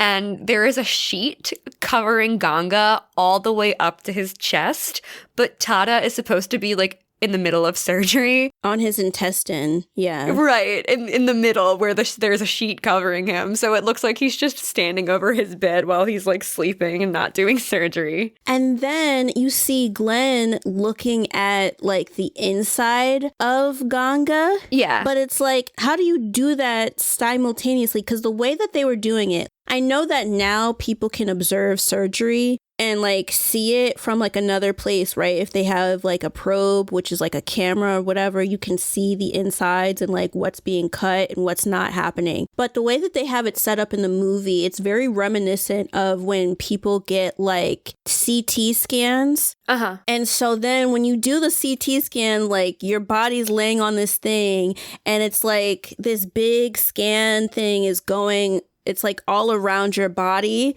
and stuff to get the image of it and the vitals and whatnot. And so it's like, how was Glenn able to see what Tada was doing when the CT scan part was not on top of the stomach at the time? And then you had the sheet that was over the stomach, but how is it over the stomach if he's cutting open the stomach? Yeah. I thought it was kind of dumb that Tada, like, I know that Tada's transparent, but in the very beginning, him just talking about, I have intuitive powers. And then even being like, I know how to do like surgery and stuff, which that was like, that's a lot because like y'all just met and you're cutting somebody open. Yeah. I wouldn't reveal certain things about myself if I was around a group of strangers that were suspicious of me. Yeah. I would keep some things close to the vest until like I absolutely had to do something. Yeah. I don't really have any other banana split points all I really have is like stuff that I didn't know where to put in any segment because it was just all of my real-time speculation of who was the 11th. I can save that for last if you want to go through the rest of your banana split points. Yeah, okay. A lot of my stuff in Banana Split was reactionary. So I think during the gender conversation with Frol, I was just like, is Frol non-binary or trans? But then very specifically, if you aren't watching the dub, if you watch the sub, they were basically calling Frol a hermaphrodite. Yeah. But when you hear about hermaphrodites, it's like they usually have both sets of like genitalia, or at least at birth, and then the parents pick which one. And so to me, like when they brought the hermaphrodite part into the conversation, and I mean, in the summary, I just said genderless because I feel like that fit more. I agree. Yeah. But like when it came to the hermaphrodite conversation, I was just like, Amazon being shocked. Did he see bits and bobs and a taco or just a taco? Like, very ignorant. Right. But then New was just like, oh, I was also like that. And I was just like, wait, New, do you have both? But then I was just like, I'm intrigued. And I was like, this is very bi. Okay. It's so very bi. I wonder if like Amazon just didn't see what he expected to see. Like perhaps there was nothing like showing outwardly. Ooh, like Barbies. Like Barbies. Like, yeah. Like Barbies. You don't be seeing, they don't got nothing down there. Yeah. Yeah. Or at least they didn't. Sometimes I think it depends on when you were getting them. I know they started adding on like random skin toned undies, but like there was a time like you will get a doll, there's nothing down there. Yeah, it's just legs. So just very interesting. Mm-hmm. I said that they had a habit of blaming problems on the 11th person instead of figuring out issues. Yes. Yeah. Which is highly annoying. Tada. Okay, so Tada and Frol's relationship. Yeah. Yeah. Because, like, there were random times where it's like, okay, you got the idea that Tada liked Frol because Tada would randomly blush at times. Yeah, yeah. Because, like, oh, he wants to ask Frol if she is a girl, blush, but then doesn't do it. Then there's a random, like, one-off where Amazon was saying that Frol would be an attractive woman, and then Tada blushes again. And it was just like, yeah. But then Amazon's like, she would be difficult, though.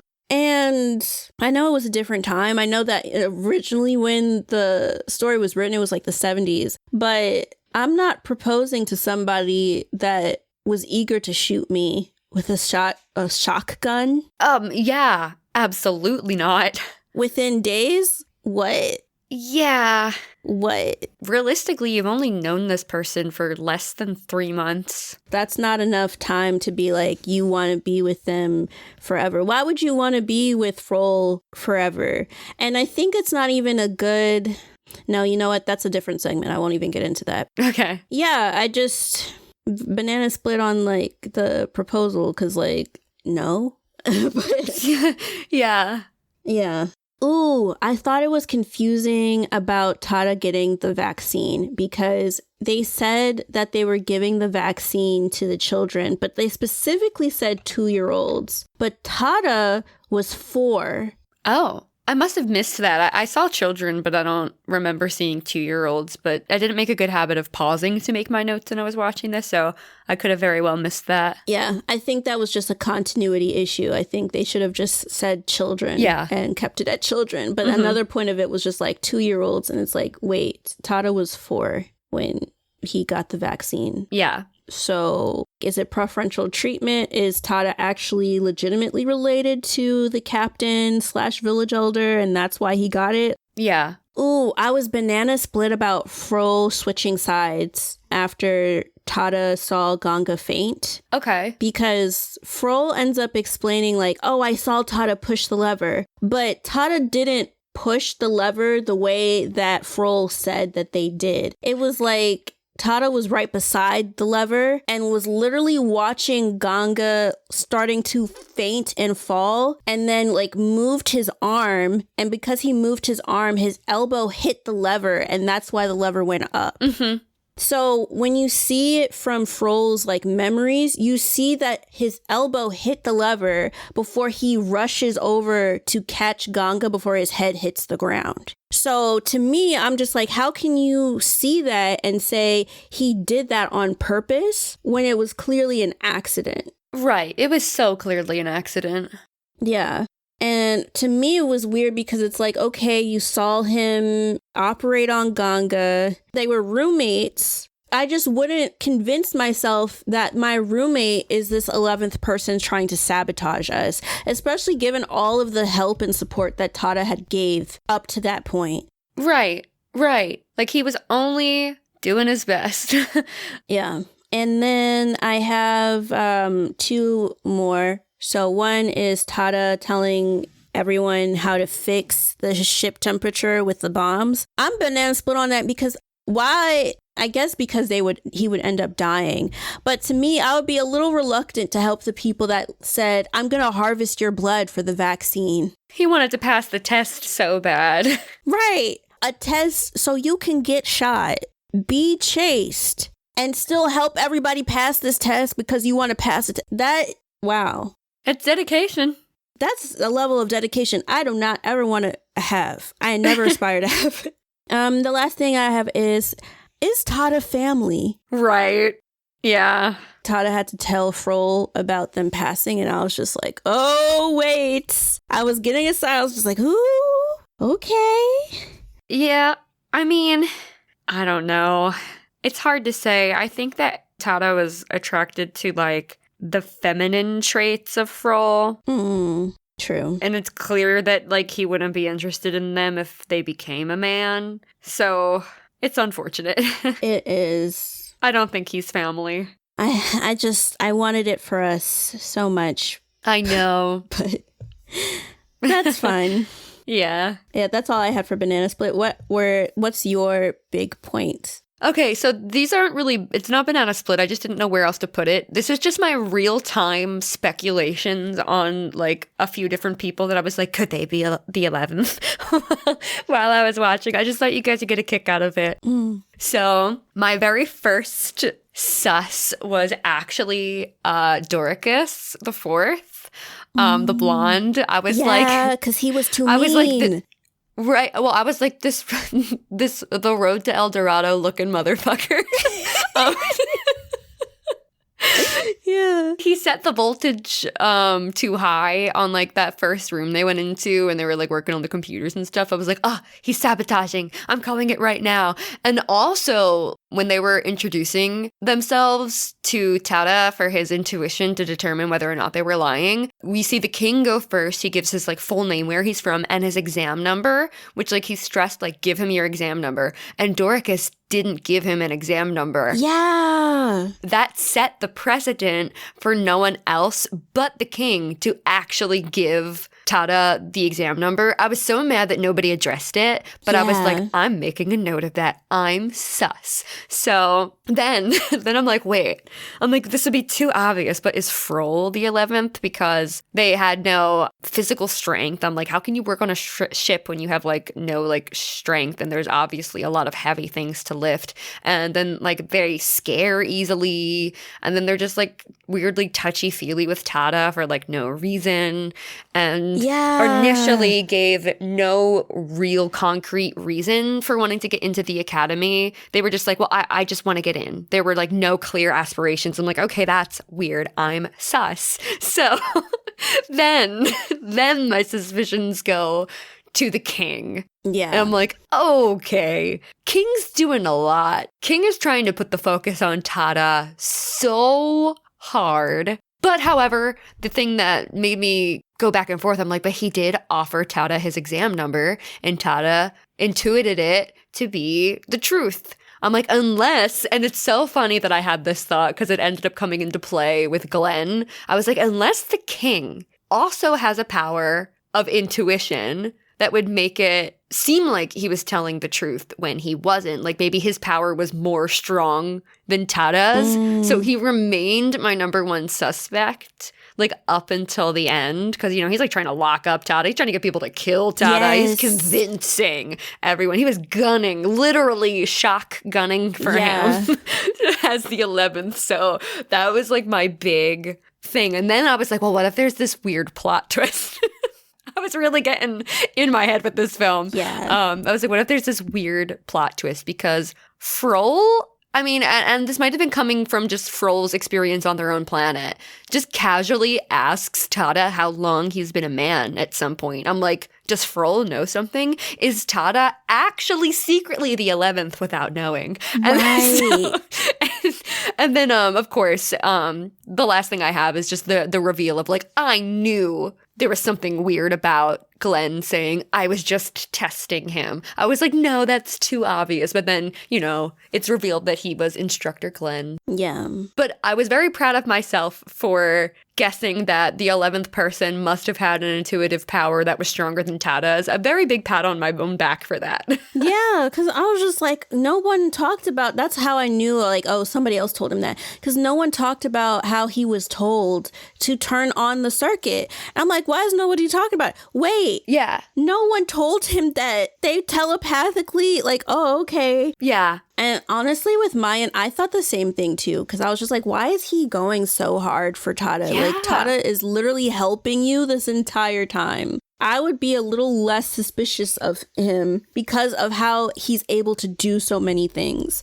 Like, if you get sick, he could work on you. He could think up ideas on how to fix the ship. That's not going to be my enemy number one. And also, you know what? Because you brought up Frol as well. Like, when Frol talked about with like Amazon and Tada, like how the 11th person could be a ghost. Like, what if it had been Tada and Tada was the ghost because he did die with all those other people?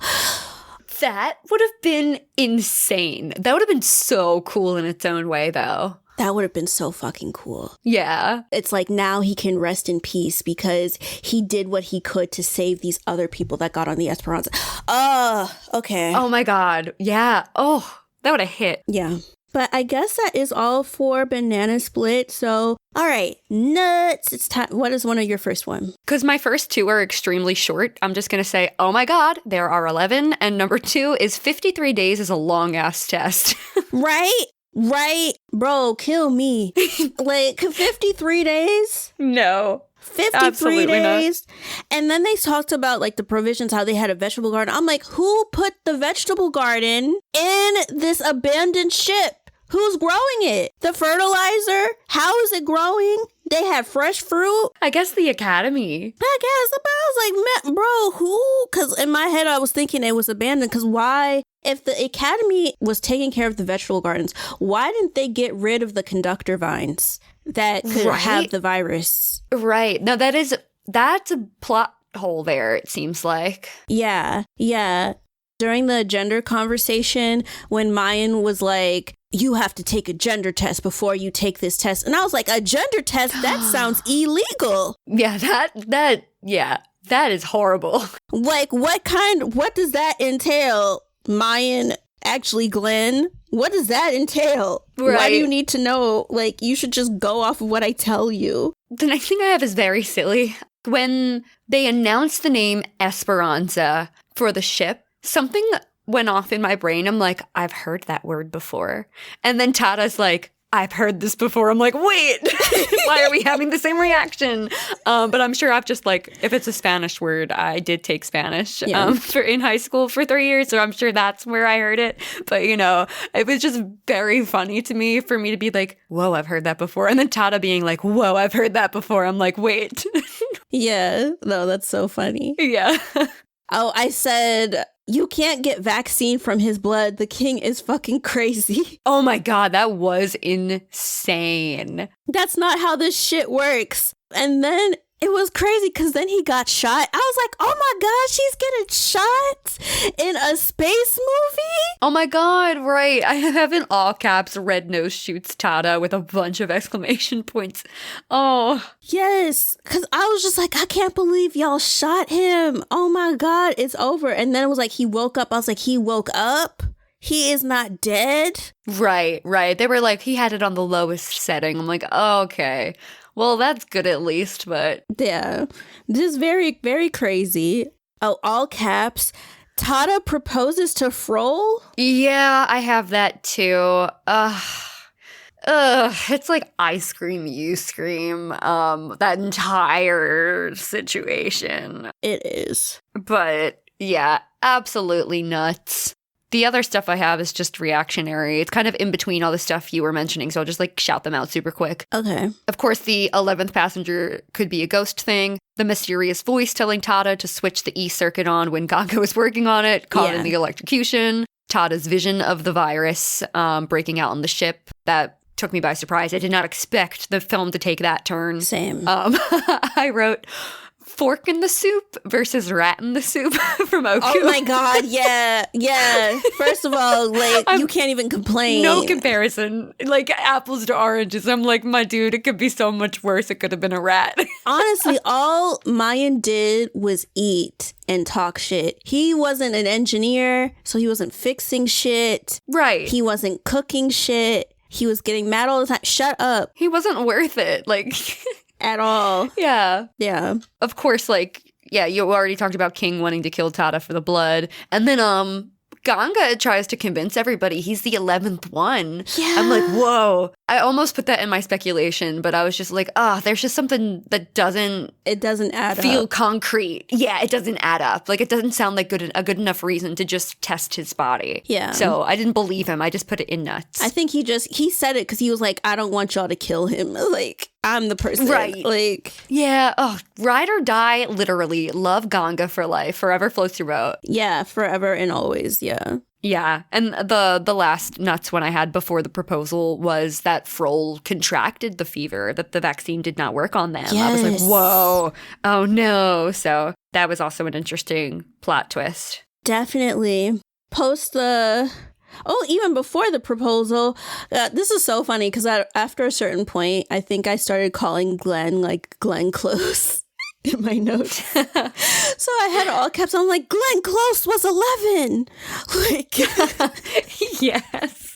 Yeah, no, I guess that truly is nuts. I should have written that down. I think I just put it in the speculation just because closure. Yeah, But yeah. absolutely. Yeah, I was like, God damn it. He literally told us up front. It was so obvious. in the very beginning, like, we knew the whole time. We just didn't realize it. And like, even like when he talked about how he goes on to these trainings to protect everyone. And I was like, oh, that makes sense, because when Mayan was like, we're going to harvest his blood, Glenn was like, you can't do that. Like, yeah, you like literally you cannot do that. you cannot do that. And then they like knocked his ass out of the way. And I was like, oh shit. Oh my God.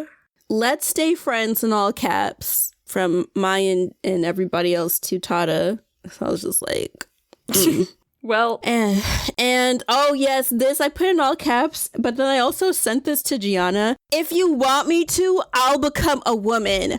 What? oh my God, that's also an ice cream you scream for me. That's a hot fudge for me too. Right, I actually don't have any hot fudge for this film. I just put all my dislikes in ice cream you scream. But if there was anything to be in hot fudge, it would be that. So I will talk about it when we get there if you want. Yeah. I mean, that's all I had for nuts. So. Oh, me too. Okay. Hot fudge. Let's just get right into the conversation. Sure. When I tell you guys, listeners, for a man, Yeah. for a man, You literally go from I'd rather die than become a woman to I'll still become a woman if you want because Tada asked them to marry him. You changed. You, like, I cannot tell you. I know people make mistakes, right? I know that people do choose their partners, and it's a fact of life.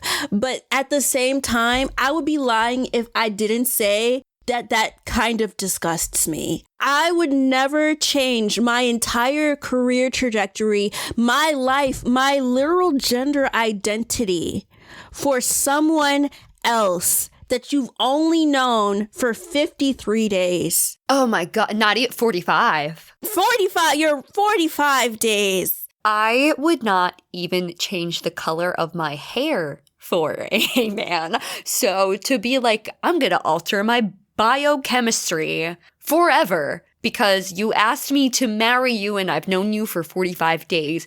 Abso-fucking-lutely not. What is that shit? For a man, stand the fuck up. Stand up. Oh my God. Talking about how terrible it is on her planet. Yeah. And that's something else that we could even throw into Hot Fudge. I think I had it in Ice Cream, You Scream. But like, you're in the presence of a king, right? Okay, why at that point, if we had to have a Mayan redemption arc, why wouldn't he then make forays into Ven to be like, hey, y'all need to change how y'all treat women here? Right. Or why isn't that like part of the epilogue or the story of, okay, we're going to fix things so that women aren't as oppressed Right. anymore. So there aren't more people like Frol that are just like, I have to go through these extreme lengths just to be the gender I want to be. Yeah. Yeah, I'm right there with you. I had that as well in Ice Cream, You Scream, but could also very easily be Hot Fudge. It's just the conditions for women on Frol's planet. Their family literally wants to marry them off to a neighbor who's 18 years older than Frol, who already has 8 wives. That sounds dystopian as fuck. That sounds like a whole pedophile too. Because yeah. you want to marry your child to your neighbor. Ugh. Your neighbor.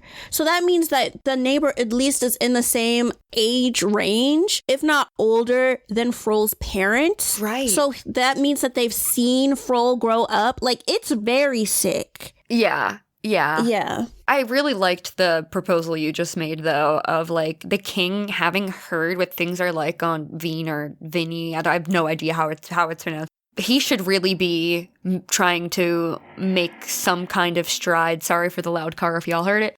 By trying to improve the lives of those women. I mean, I don't know if they're technically his responsibility since he's not from that planet, but like, I don't know. Come on. Maybe like something should be acknowledged. Something should be done to create like change. Yeah. Yeah. Wait, didn't he become a diplomat? I can't remember. No, he was a king already. So he just went back to his planet as king and was responsible for resource development. Oh, okay. I guess resource development wouldn't really be...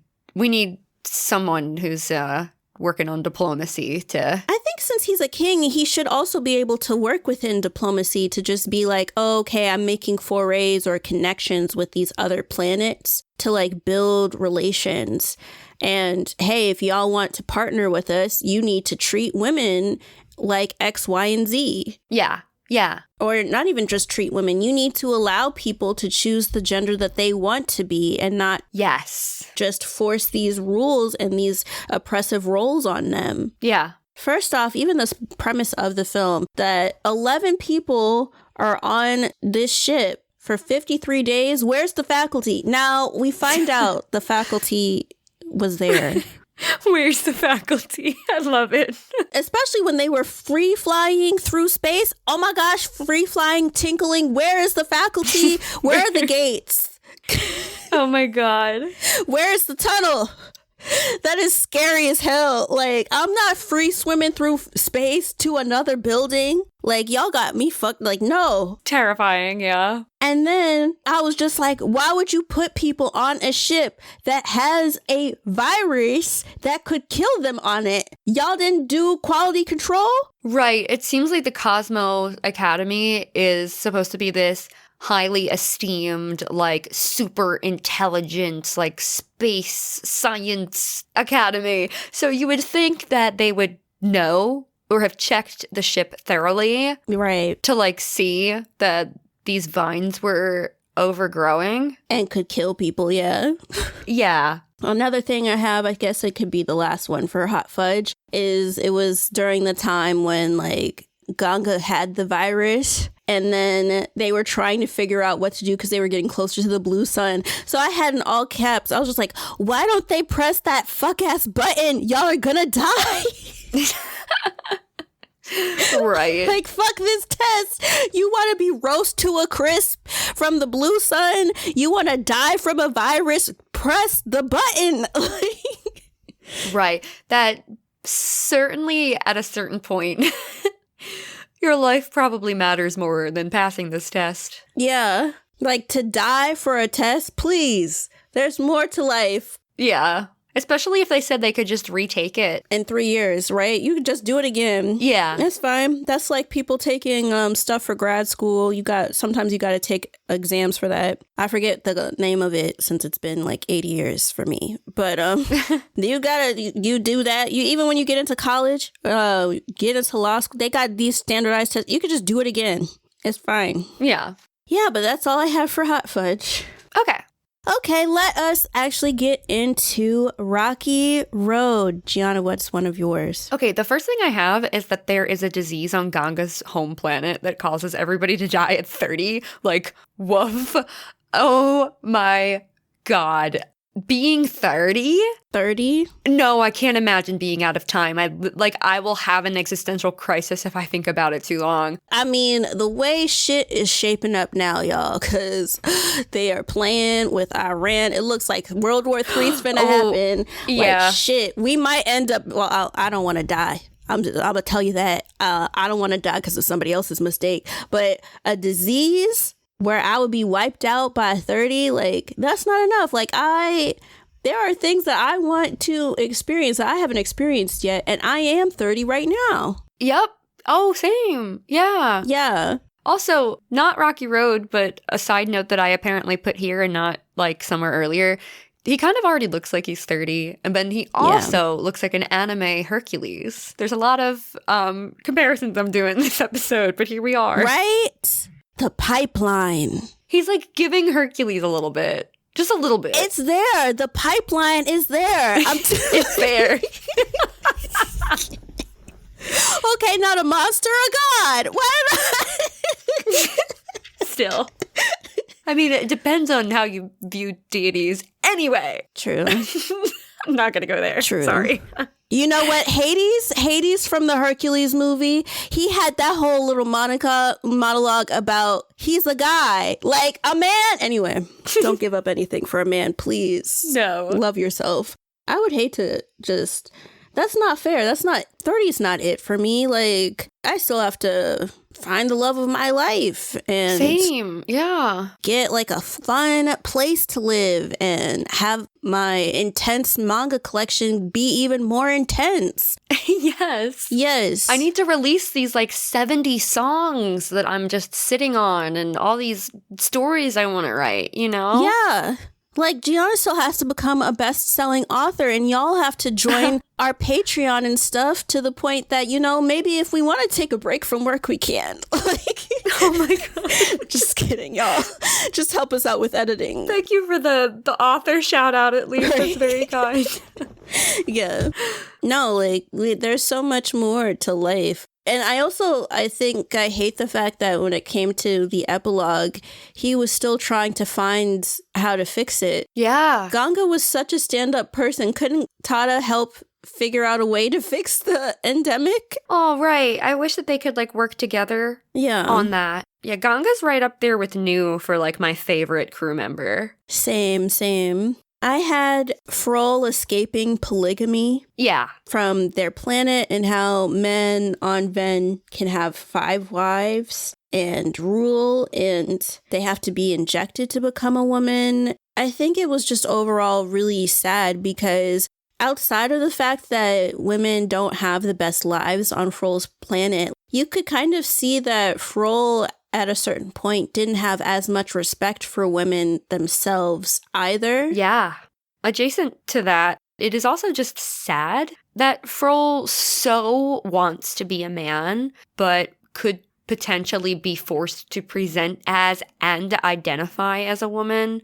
Again, we already talked about it, but, you know, it's just such a sad situation, an awful situation. I would prefer that they're engaged, but that Frol is able to be genderless for a long period of time before they just decide, oh, I want to be a woman. Because I think that's, like, you can't, well, I don't know. In the state of their world, I don't know if it's reversible. Right. Yeah. There's no knowing. And It's sad. And I think there's like enough, like Frol has enough internalized misogyny that I just don't see it playing out the way that Tada envisions their relationship being in his head. Yeah. Yeah. I also felt bad for Frol when they were crying about the button being pressed. Yeah. Because at that point, that's when it's like, oh, it's really hitting them that they have to become a woman because they essentially failed. Right. And so Frol basically risked everything and at least is smart enough to get through all of these tests and everything. And to get to that point and it's like, it's all over, I just felt so bad for them. So did I. Yeah. Yeah. I mean, to say something as powerful as I would rather die than do this, and like meaning it, not like just being dramatic, like, oh, I would rather die than sit in 3 hours of traffic. Like, no, you wouldn't. Yeah. But like, clearly becoming a man meant everything to them. Yeah. Well, up to a point. Oh, up to a point. Yeah. So that was very heavy. I felt very bad for Frol. Yeah. And I think maybe it's also just because, like, there are a lot of people, or I would say not necessarily non-binary, but like the trans community where that is a life or death situation for them. Like being able to transition to be the gender that they want to be. And so it just was really sad to see it not like pan out the way that Frol wanted. But then also I think just in general, I don't know, I would have preferred if Frol ended up becoming a man and then they were just gay. Right. I mean, and even if the 80s didn't want to go that far, even if they just remained in touch or something, I don't know, it just didn't feel right to have Frol give up their identity for a man. It came off as if it was just more of a phase. Right. Okay, well, you're talking about how oppressed women are on your country and you do get to marry somebody that's outside. And so the way that Frol's life would be as a woman, or at least as Tada's wife, would still give them more freedom than what they would have had on their home planet. I still don't personally just like the idea that to pass this off as a phase, I don't think it's a phase for some people. And so it's just kind of hard to take in that it just didn't turn into a how can we fix Ven so that other genderless people can choose the gender they want and not just be forced to being a woman if that's not what they want. Or then even getting married, because I think that's something that could have been Hot Fudge as well. But I'll say it in Rocky Road is the fact that not only did Frol give up their motivation or their dream of being a man, they decide to be a woman, they marry Tada, and then they do Tada's dream. Because Tada's dream was to be like the space cadet, like to be this pilot. And so in the epilogue, it says that Frol and Tada take pilot training and get married. So it's not only that they gave up their dream, they just entirely picked up Tada's dream. Right. They lost all of their individuality by getting into a relationship. Yeah. And that's unfortunate. I'm like, that's so very un-shoujo of this shoujo. Yeah. I know that because this came out in 1975, so I know that the manga, like, I know it's revolutionary in the fact that it's discussing gender, different genders, that there's an actual conversation about wanting to be another gender and how terrible gender roles are.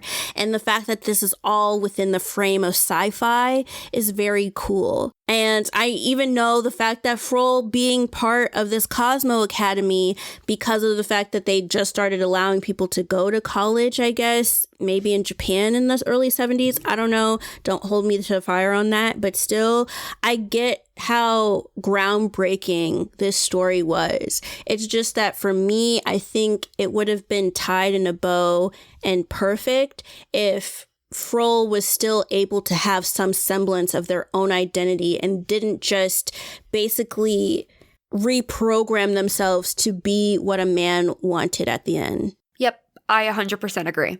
Yeah, that's all I had for Rocky Road. Do you have more? I have two more. Okay. Tada's parents perishing from the virus that spread on the Esperanza when he was a kid. That's very sad, you know, him being orphaned that way. Yeah. We learn in the credits, essentially, the epilogue, if you will, of learning how everybody ended up in the end.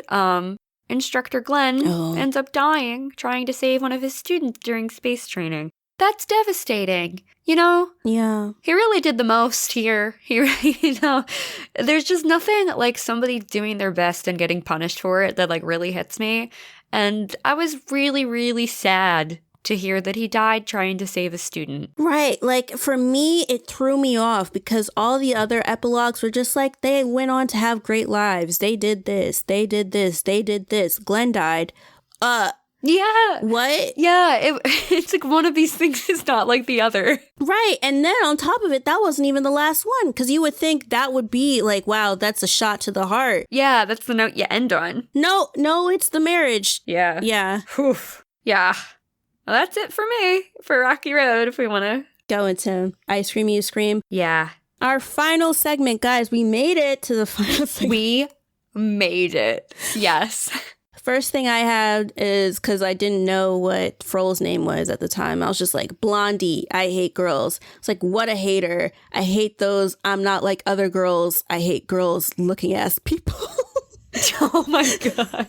What a strong reaction. It's just like, I was just pissed. I'm like, oh, you hate girls. Girl, you were in a shoujo. Get it together. Right. Right. Oh my God. Yeah. The first thing that I have is actually before they even get on the ship. The exam instructor simply says to them, you'll know what to do when you get there. What? I was like, that is fucked. Like, for someone, I so appreciate clear instructions, clear plans, and knowing what to expect as somebody who is pretty anxious overall. So to be told, oh, you'll know what to do when you get there, I would think every little thing is this big thing that needs to be interpreted. Right. Like, fuck those instructions. It's terrible. Right. Honestly, I would just be freaked out. Yeah. What do you mean I would know? Like, I just spent how many hours in, like, this, like, icicle thing taking this test? You know, like, when you take a hard test and it's just, you finish it and everything in you wants to just kind of malfunction or turn itself off, basically. Yeah. Like, you need a big meal and, like, a YouTube video essay to turn your brain off, too. Honestly, yeah. And so you're telling me, oh, I'm going to find out when I get... Tell me right now. Yeah. What do you expect of me? Yeah. Oh, I didn't like how touchy-feely Frol was with Tada. I wrote that word for word, pretty much. I wrote, it's weird that Frol is all touchy-feely on Tada, like, to compare their body sizes and, like, stuff like that. It just feels like, in a way, especially so early on in the film, it just felt like kind of almost fan service-y somehow to see, like, the main guy touched up by the only femme-presenting person on the team. Yeah. Hugging him when they get scared, and, like, the shower scene was a lot. I was just, like, kind of turned off by the, like, kind of fan service they did with Frol being the only femme member of the team. Right. I didn't like it because, to me, I think that they were doing it to force this relationship onto us. Yep. To be like, oh, yeah, eventually these people are going to get married. And it's like, if Frol is comparing their body to others, why didn't they also pick other people? Why didn't they do that to King Mayan or Dorikas? And there were other Terrans too. So there was like Chaco, Red Nose, but it was just Tada. And I didn't like it, especially when Tada had that box of guns. Yeah. And then Frol squeezed his face. And it's like, couldn't you just ask him or maybe wait until he's not carrying this heavy box to do that? Right. No, it would make a lot more sense to ask somebody before touching them. Yeah. Yeah. Consent, y'all. Yeah. So the last thing I have is just, you know, thinking of the ending cards for everybody. This is more of a joke than an actual Ice Cream, You Scream. We have, you know, Judge of the Interstellar Court versus composer or poet. And hey, look, guys, I am the composer / poet. My thing is, like, why go through this? this is an insane thing to go through. To just be like, nah, I'm going to be a composer instead. Right. Like, couldn't he have done both? Like, okay, exactly. I'm an engineer and I also compose music. Yeah, you can definitely do both. I kind of wish that they had, like, made something of that. Like, you know, that he's an engineer but has also composed this, like, piece of music or something. And same thing with New. I think that poetry so suits him, but then why was he on the ship taking this test if that was his aspiration? Yeah. I think it should be both. I think you can do both. I can't do both, but I think people can do both. Right. If you can do both, you should do it. Yeah. Yeah. I think, you know, having some kind of outlet, whether it's creative or not, any kind of like hobby outlet is so important. And, you know, if you can make that part of like your title or your job, like even more power to you. Yeah. I have Tada gave the gun back to Frol. Yeah, I felt weird about that too. I'm not feeling sorry for somebody that was going to shoot me. No. I might not shoot her, but I'm not going to let you have the gun back. Yeah. Especially after I already got shot, like, no, that was a little too illogical for me. Yeah. Frol getting the pox and trying to hide it. Right, it's like a zombie movie. Right. But also, like, if Frol ended up dying, everybody would have failed. So one, I'm glad that Tada saw it, but then two, like, you can't just do that because, I mean, yeah, everyone was vaccinated, so they aren't going to get the virus. But if you die, everyone's going to still fail. So, yeah, I just didn't like that. Yeah. And the last one that I have is I kind of thought, because, you know, Glenn says that the village elder said that Tada was going to take this test. And so low-key, to me, it felt as if they were specifically setting this whole ordeal up to see if Tada could prove himself. But it feels low-key fucked up that they brought Tada to the ship where his parents and thousands of other people died. Yeah, that's pretty rough. It's like literally unlocking suppressed trauma memories for him. Right. His horror of becoming orphaned, of seeing all these people die. And it's like, yeah, I guess the thing that the Cosmo Academy did was get all the skeletons or the bodies out or whatever before they had these people on there. But I feel like that's a lot. Like, what if Tada had a psychotic break because he realized where he was and what that meant? Oh, man. Yeah. Yeah, but that is it. We did it. Thank you so much for listening to our review of They Were 11. We wish there were more, I guess, anime of Moto Hagio's work. I think this is still the only one. Yeah, oh my gosh, I would love to see more. Right, considering she's one of the mothers of modern shoujo. I'm surprised it's just one. Yeah. Either way, this was still like a fun time. And also thank you guys for listening to me be on a soapbox at the start of this episode. Get all of those feelings out. But in any case, before we sign off, we want to thank our beloved patrons. Yes, thank you so much to all of our wonderful patrons. Starting with our Sprinkles patrons, thank you to Pete, PJ, Miles, and Akemi. Next, moving on to our whipped cream patrons, thank you so much to Mary and Mark M. And last but most certainly not least, all of our hot fudge patrons, thank you so much to Aaron, AJ, Mackenzie, and Mark D. Thank you all so much for being our patrons. Yes, thank you. And this is coming out the end of April, so you guys, May is my month of birth. Yes. So y'all, like, if y'all want to, say happy birthday, it's cool. Make sure to join the Shoujo Sundae Discord, because like I said, that's where I'm going to be kind of the most active. So yeah, join our Discord and say happy birthday to me on May 18th. Yes. Our anniversary is coming up in July, so if you'd like to leave a 1-minute voicemail talking about what Shoujo Sundae or Giana and I mean to you, please do so. It's going to be in our show notes or on our website, which our website is new and improved. Very nice. Go check that out. So if you'd like to follow us, we're Shoujo Sundae across all social media platforms. That's Shoujo with a U and Sundae like ice cream sundae. And if you would like to follow us individually, I'm Chika Supreme.